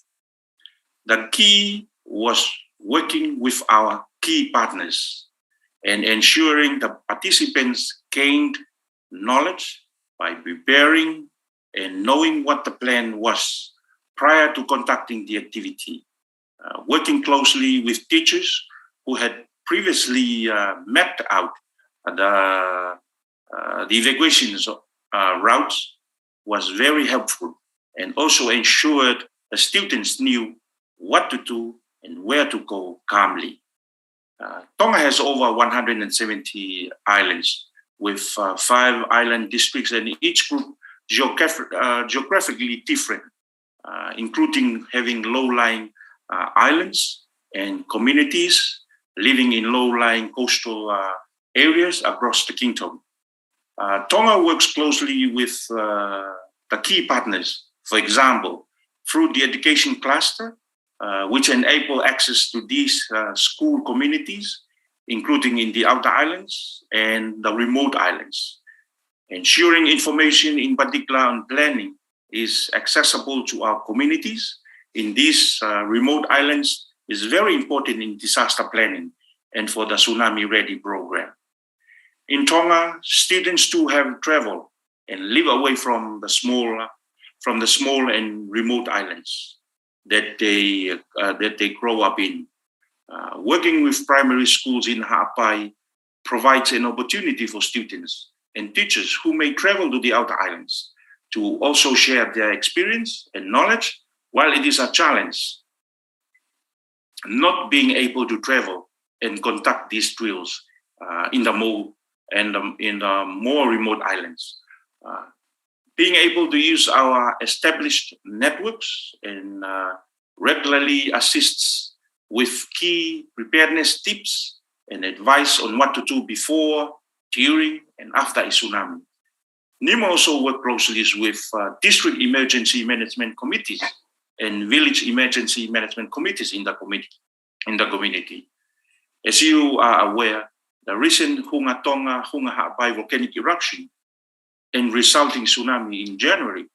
So coastal communities and low-lying island communities also needed to activate very quickly to move to higher ground or further in ground. Sadly, there were 3 deaths as a result. And though lessons will be taken from this event, it also signifies the importance of knowing where to go. The added challenges now, also due to climate change, is mapping out new evacuation routes and paths for the communities who remain in low-lying areas near the coast. As Tonga is also in the Pacific, our early warning system providers have been working hard to ensure technological tools are available to be able to provide more warning. NIMO, as lead agency for Government of Tonga in preparedness and prevention and mitigation, will continue to work closely with key partners to ensure key messages on tsunami-ready preparedness is strengthened within our communities. Thank you. Hello, Mafua. Thank you for enlightening us of some of the interventions that you've throughout and also sharing the work you guys did in Ha'apai and that was then on January 15th and the outcome was only 3 deaths. So, but also one of the key things that I heard from your response is the importance of partnership at national level and also at local level, so that everyone in our society is brought up to par with the risk that they have and also the necessary response actions that they need to carry out. I'd like to commend and recognize the work of your office after the Hunga Tonga Hunga Ha'apai, and I think you guys have come a long way in terms of and also made some good successes in responding to the tsunami on January 15th. Nakamafua. Hello. Back to you, Bernardo. Malo and Maha and Mafua and Judah, thank you very much for enlightening us and for keeping that good work that is saving lives. That's from Tonga. We will move to another Pacific islands that is less known for tsunamis, but because of the beautiful beaches, like in Tonga, like in Samoa. But we'll move to Honolulu. So I will ask Dr. Laura Kong, who is the director of the International Tsunami Information Center, to introduce the interview in Hawaii, in Honolulu. So aloha, Laura. Good morning to all. Good afternoon, good evening.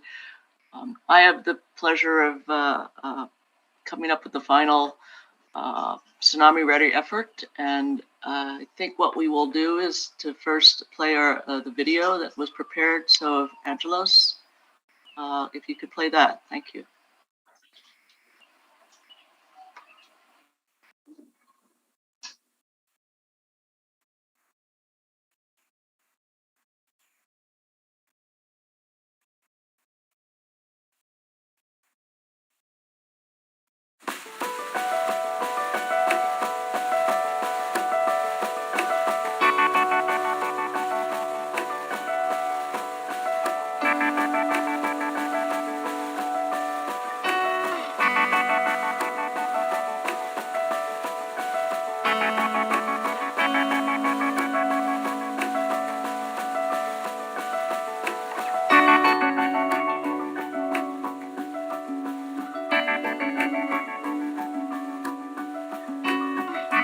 typical day, there are more than 125,000 people living, working, and playing in Waikiki, an area of just 1 square mile with only a few surface roads leading inland.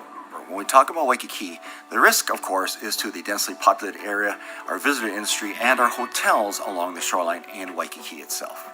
If a tsunami warning is issued, it would be nearly impossible to quickly and efficiently evacuate everyone physically out of Waikiki in time before the tsunami hits.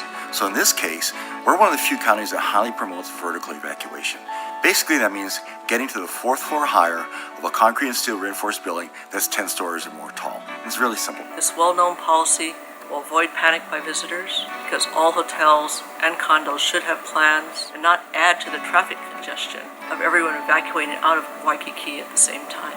Waikiki is so densely populated with visitors and residents, the last thing we want is people to get caught on the ground when a tsunami comes ashore, because you just can't outrun those waves that are moving too fast. And vertical evacuation is a key for us for getting our population safely someplace out of harm's way in Waikiki proper when we have a tsunami coming.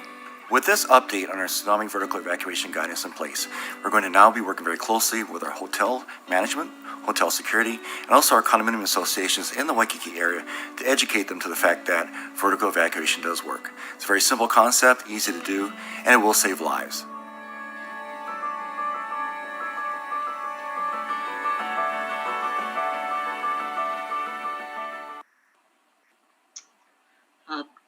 Thank you, Bernardo, and to the rest of my Tsunami Ready colleagues.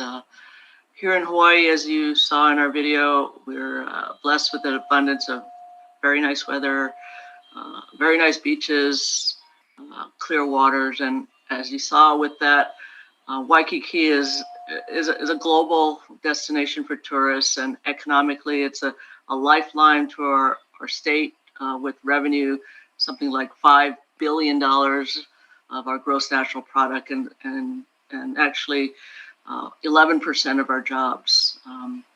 But we're also a bullseye for all the tsunamis from around the Pacific. We've been hit by destructive and deadly tsunamis from Chile, from Alaska, Aleutian Islands, Russia, Japan. Something like more than $625 million of damage over the last 70 years or so. So we don't actually know when the next tsunami is going to hit, and if it's a local tsunami, it can hit Oahu and Waikiki in something like less than 30 minutes. So evacuation planning ahead of time is really, really crucial, and especially as you saw in Waikiki. So let me now introduce our special expert. His name is Jerry Dolak. He's the director of the security and safety for the Hilton Hawaiian Village, which is a major hotel complex in Waikiki. And he's also the president of the Hawaii Hotel Visitor Industry Security Association. So these two roles have allowed him to work closely with all the major hotels in Waikiki and the local government who are responsible for disaster preparedness. So Jerry's been at this for more than 30 years. He's been proactive in improving hotel emergency preparedness to benefit the entire community. So welcome, good morning, Jerry. Thank you for joining us. Aloha. So I'd like to, aloha, and I'd like to actually ask you a very simple but important question. So we saw there's something like 125,000 people who are actually working, playing, living in Waikiki. How do you maintain tsunami readiness and make sure the vertical evacuation policy that we have is sustainable, especially when tourists make up such a large proportion? Jerry? Well, we've had several over the past few decades tsunami warnings. Fortunately, none of those have provided waves to cause a lot of damage, but the warnings themselves have caused us to actually implement our plans and vertically evacuate the guests and the residents and the employees. So there's no better test of a plan than the real thing. Normally, a fire drill, you test the staff, but the guests don't actually participate. These several events over the past few decades have allowed us to actually practice the vertical evacuation, because before the 2004 tsunamis, we, as our civil defense Department of Emergency Management indicated, people try to leave Waikiki, and it created a gridlock of traffic. So that caused us to reevaluate that and start doing the vertical evacuation. And it's worked out really well for us. We have two options. You can leave the coastline of Waikiki and go to higher ground or vertically evacuate. But we needed to provide confidence both with the employees and the guests that vertical evacuation is viable and that it's safe. So we did is we got the Department of Emergency Management, a handful of architects and engineers, and we walked through Waikiki all along the coastline, and we looked at each building and making sure that each building was going to be safe, determine which ones would need to be evacuated and which ones could be used for shelter. And then after that, we went ahead and just trained the employees based on their departments on what they would do to prepare. So with the distant tsunami, we had anywhere from 12 hours to 4 hours to prepare, depending on where the earthquake occurred. So we have these series of checklists that each of the employees, based on their department, would go through, prepare the hotel, prepare the guests, and get them to go up. And like I mentioned, that the 2004 tsunami has helped us a lot because now it's not very hard to convince people to cooperate. Prior to that, a tsunami warning, it was difficult to get people to understand that you need to evacuate or leave the area. Once they've seen what a tsunami can do, now when we do a tsunami advisory, let them know that there's potential and then implement the warning and have to evacuate, people listen. It doesn't take much convincing. The challenge, though, is to make them understand that, we have a wave arrival time, for example, for 1 p.m. And at 1:15, there's no wave. They all want to come down and go back to business, but it doesn't work that way. There could be a series of waves. So what we want to do is also educate them at that time that it's going to take hours before they can come back down. So they need to prepare themselves. If they're going to go vertically evacuate, they need to be prepared to stay there for half the day. Or if they're going to leave Waikiki, that they're not going to be able to return again for at least a half a day. So they have to prepare themselves, bring the supplies they need, whether that's food, medication, even entertainment while they're sitting up in their rooms. And just know that that's where they're going to stay for a while. Of course, then the rest of the staff is preparing the building for this surge of water that might end up into the lobbies and the basements, and preparing for the worst, trying to relocate not only people, but equipment or secure equipment, turn off equipment that could potentially be damaged or be a bigger problem if left unattended. And we do this typically every April is Tsunami Awareness Month in Hawaii. So we'll go ahead and implement our plans, either tabletop or physically practice to make sure that it can be done. Every year, things change, staff changes, even the building sometimes gets changed. So everybody needs to keep practicing this every year and be reminded. The guests, unfortunately, there's new guests every week, so we have to educate them at the time of the incident and very quickly. So we're trying to make a handout that we can give the guests at the time of this event that will kind of give them an idea of what their issues are and what they need to prepare to do. Thank you. Mahalo, Jerry. ITIC and the Pacific Tsunami Warning Center, the PTWC, which provides warnings not only for the state of Hawaii, but actually for the entire Pacific and the Caribbean. We're all based in Hawaii. And actually I live just inland from Waikiki. So thank you, Jerry, and thank you all your colleagues for keeping us safe for the next tsunami. So with that, I'll return the microphone to Bernardo. Thank you. And actually, I wanted to thank you also, all the presenters, and ask all of you to join us with your cameras.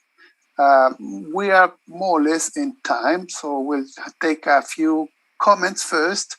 And I will start with Mabum Alam, that is telling to you, particularly to Jerry and to Laura, that the concept that he was in Waikiki in 1996 for a conference, and the concept for safe word of tourist from tsunami is just great. So he's saying that.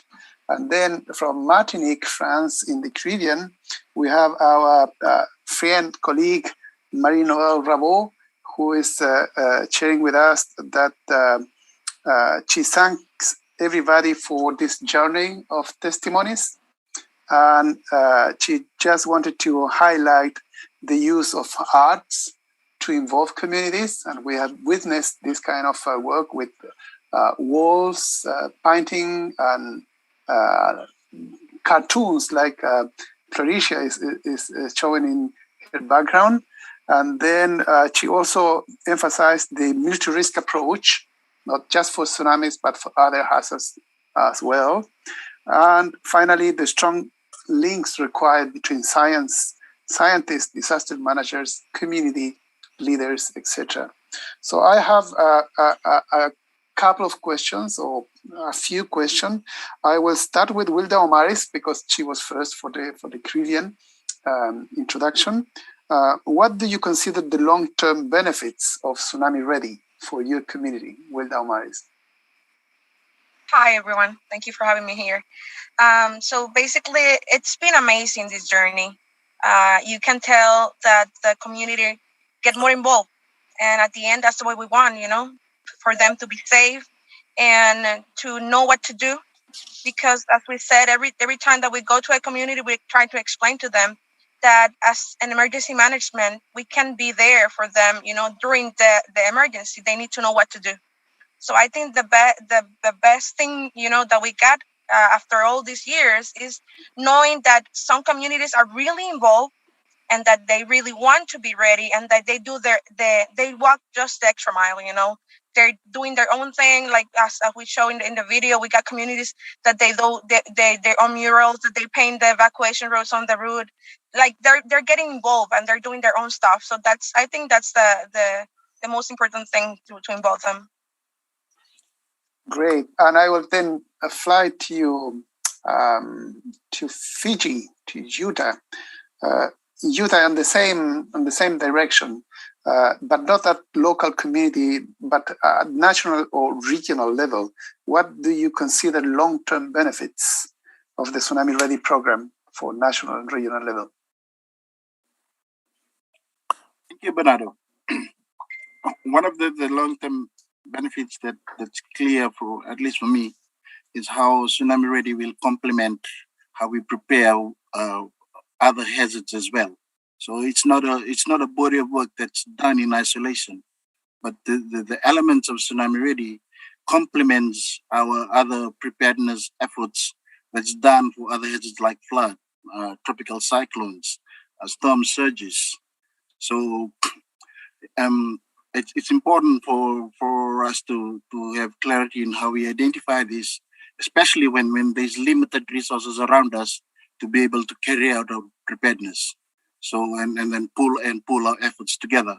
So I think it's key that all the stakeholders have more clarity on how we look at the programs such as Tsunami Ready, and also other initiatives that's targeted for other hazards, and how they complement each other so that they can reinforce each other, because the target group is the same. Just say we're targeting the same community. The stakeholders that are involved are the same responders.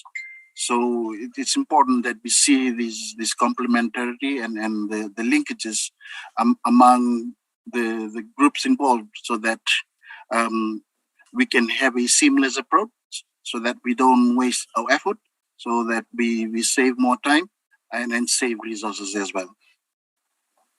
Thank you, Yuta. I have the same question for three of the community representatives here. And I will start with Mafua, but it's the same question for Claricia afterwards and for Josefina.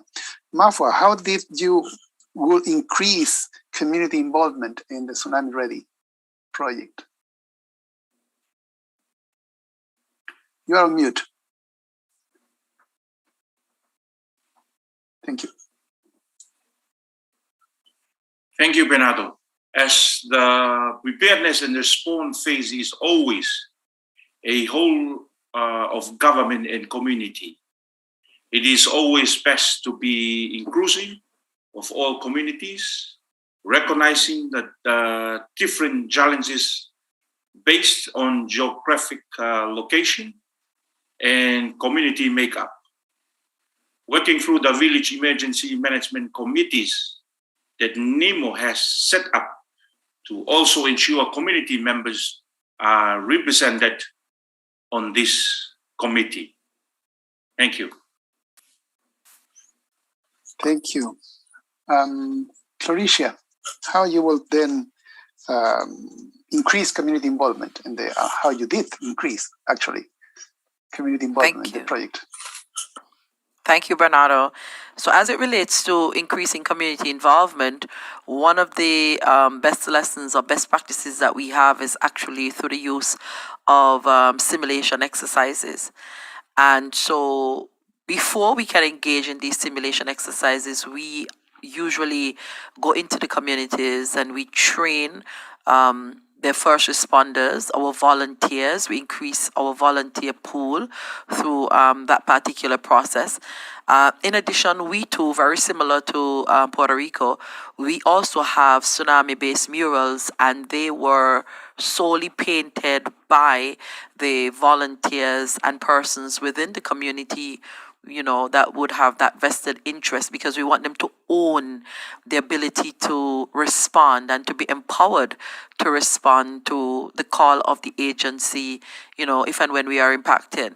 In addition to that, we recognize also that through training, we are able to treat the community members as initial first responders, because they're the ones who live in the communities who would have to provide care and guidance to the vulnerable population. And so we are able to work with them. In addition to that, when we went ahead with the renewal process, one of the things that we did in identifying the assembly points is that we asked the communities or various community groups to take ownership of the maintenance of these assembly points. And so they're properly labeled and signed. And then the community now takes responsibility, because some of them are grass and shrubbed areas, and they take responsibility for ensuring that they're kept clean and cleared at all times. And so with that in mind, and having the additional support from our colleagues in Red Cross, the NEMA volunteers, we are able to forge these partnerships. And so there's definitely community involvement, and we only intend to get better and more engaging through education and awareness. And so that's one of the critical areas for us in terms of strengthening our ability to respond. And we do a lot of that through our preparedness phases, as the case may be, of course, outside of when we are preparing for the Atlantic hurricane season. So we do have a lot of community engagement, and we encourage volunteer power.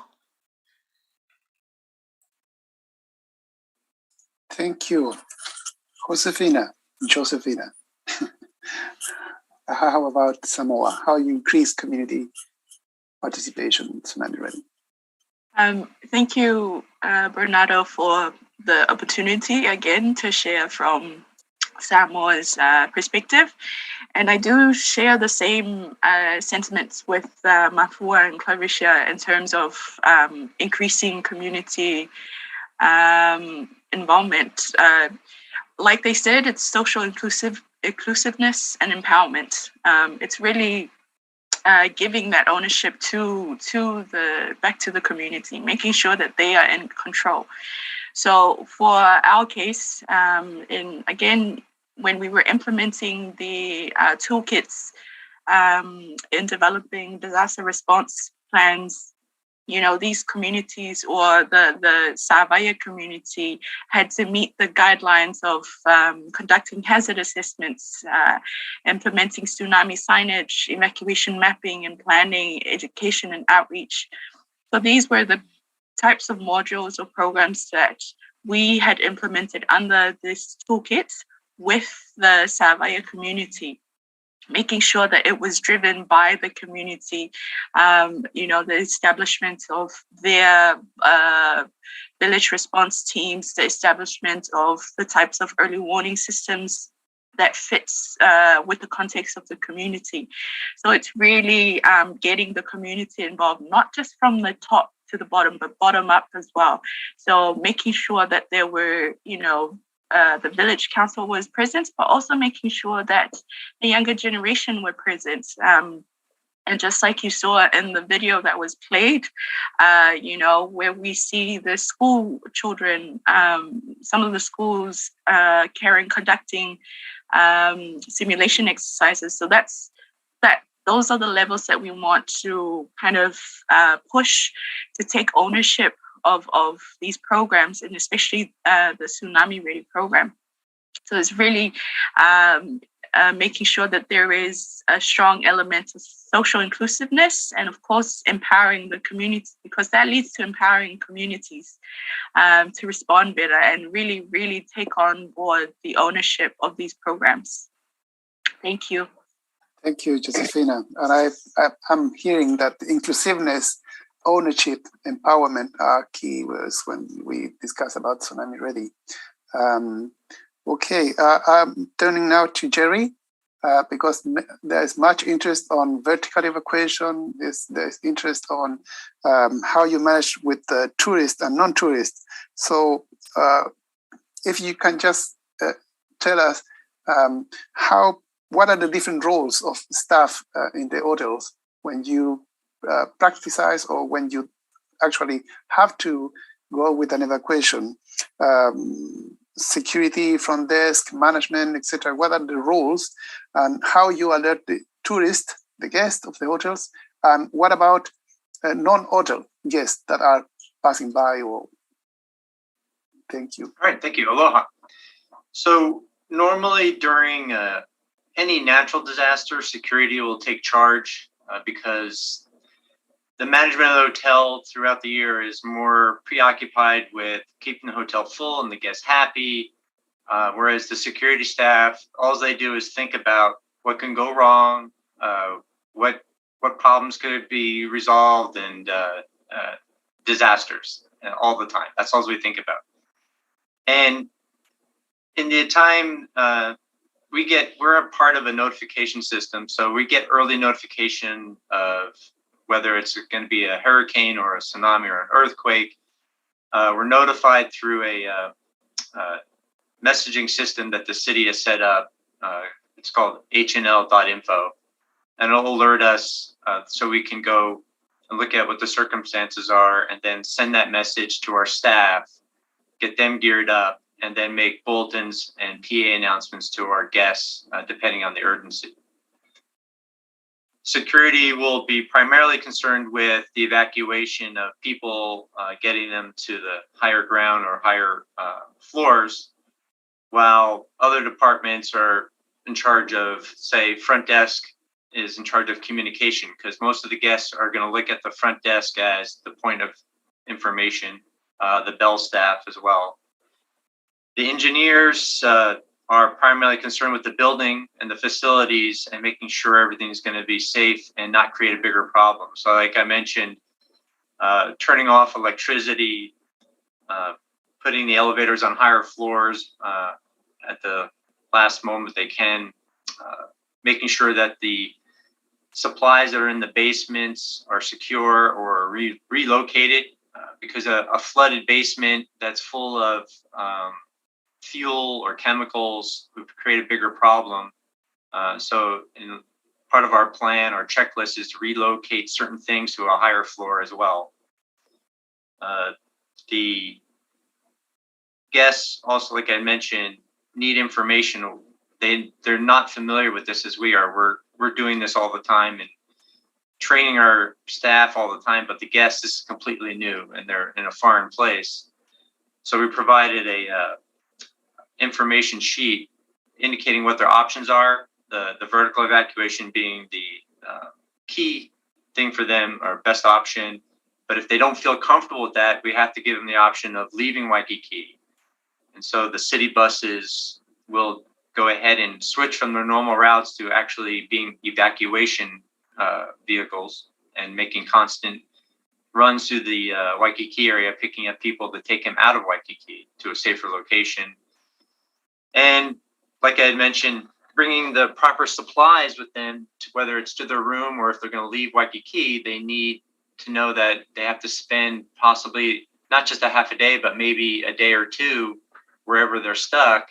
They could be stuck there if there is an actual destructive wave. So the key is to make sure that they're not dependent on the government or the hotel for all of their needs, that they bring what they need with them so they can be comfortable until we can get this resolved. And we go over this list constantly. We find things over time that has to be changed or updated, but it's a constant evolving plan.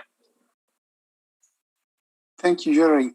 We are going slightly out of time, and I need to say thank you to our interpreters, because this has been translated simultaneously in Spanish and French for our attendees. And then I like to just post the last two questions to our Tsunami Information Centers. And that will be for Alison first and Laura then. Alison, in what ways Tsunami Information Centers provide support to communities implementing Tsunami Ready? Thank you, Bernardo. And as the Tsunami Information Center, we are more or less the conduit to Tsunami Ready between UNESCO IOC as the headquarters and also the coordinator of the global UNESCO IOC Tsunami Ready program to the national agencies and into the community to the very last mile. And much of our support is really focusing on facilitating much of what we've heard today in terms of the inclusiveness of the communities, and not only the communities, but for example, our sectors, the education, the business, religious, and all our various national, non-governmental organizations, we just bringing those players together on the ground and working in a very structured way to implement the Tsunami Ready program through the indicators, supporting and facilitating member states and community level stakeholders to actually achieve many of our key outputs and meet those indicators. In so doing, we are supporting the regional and international coordination level through our intergovernmental coordination groups for the various regions, our 4 regions, and of course, building back to that IOC Tsunami Ready program, which we have included as part of the decade as a very key objective in terms of under the Safe Ocean outcome, where we're looking to really protect lives and livelihoods against ocean-related hazards. And of course, the Tsunami Ready forms a very critical goal of the Ocean Decade 2021 to 2030, where we are seeking to achieve 100% of our at-risk communities being prepared and more resilient to tsunamis through Tsunami Ready program, as well as other initiatives as well. So we really work with, as I said, IOC, the national agencies, as well as community agencies, and we also support the administrative element of the program. There's a whole other element that, other than what the member states and the communities see, that we seek to build to as we reach the Tsunami Ready ceremonies and those very wonderful activities that we have to really celebrate the work that's done. So I'll turn over to Laura as well. I'm sure there are additional aspects you would want to include as well.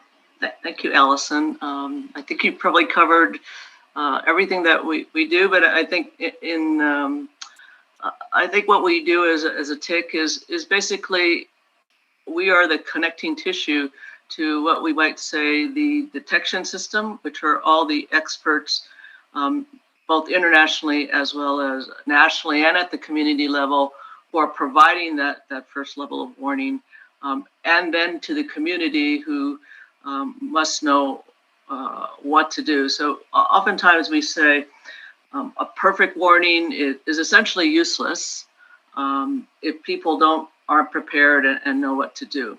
So we often say that we need to have an end-to-end system, which means for us at a global level, but I think for each country and each community, there have to be tools that are fast and reliable and redundant, and our warnings have to work, right? And we have to have our warning centers confident that they know what to do and they're competent and they can issue that warning for all of their people. So we want to be that connecting tissue, provide those services, and actually work with all our expert partners to make what we would call an end-to-end system. So Bernardo, I'll just turn that up to you. Thank you. Running I think that we are ready to finish this session.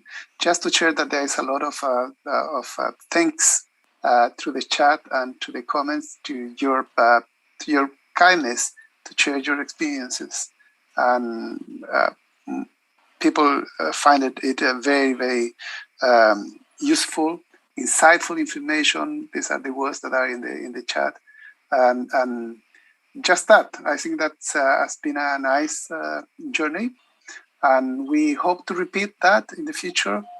For those looking for the material, if you just navigate a little in the UNESCO website and you go to the Intergovernmental Oceanography Commission, you will find the calendar, and then in the calendar there is this session, and there's the link to the videos that have been posted or presented today, and many others. Or you go to the UNESCO YouTube, or one of our key partners, the UNDRR, the UN Office for Disaster Risk Reduction. They also have these videos and many more in their website. And finally, if you want to get more information about Tsunami Ready and tsunami preparedness and awareness, just visit the Tsunami Information Center's website of the ITIC that's hosted by NOAA, the National Weather Services. And then also the Caribbean Tsunami Information Center, and for the Mediterranean, you also can visit. This morning we had a session that was looking at the other side of the planet, and there's the information about the Indian Ocean and Southeast Asia also in all the websites that I have mentioned. So many thanks to everybody. Many thanks to the interpreters and the technical team that was behind. Thank you to Angelos for passing the videos. And to the Tsunami team that was supporting this. Say goodbye, just and thank you.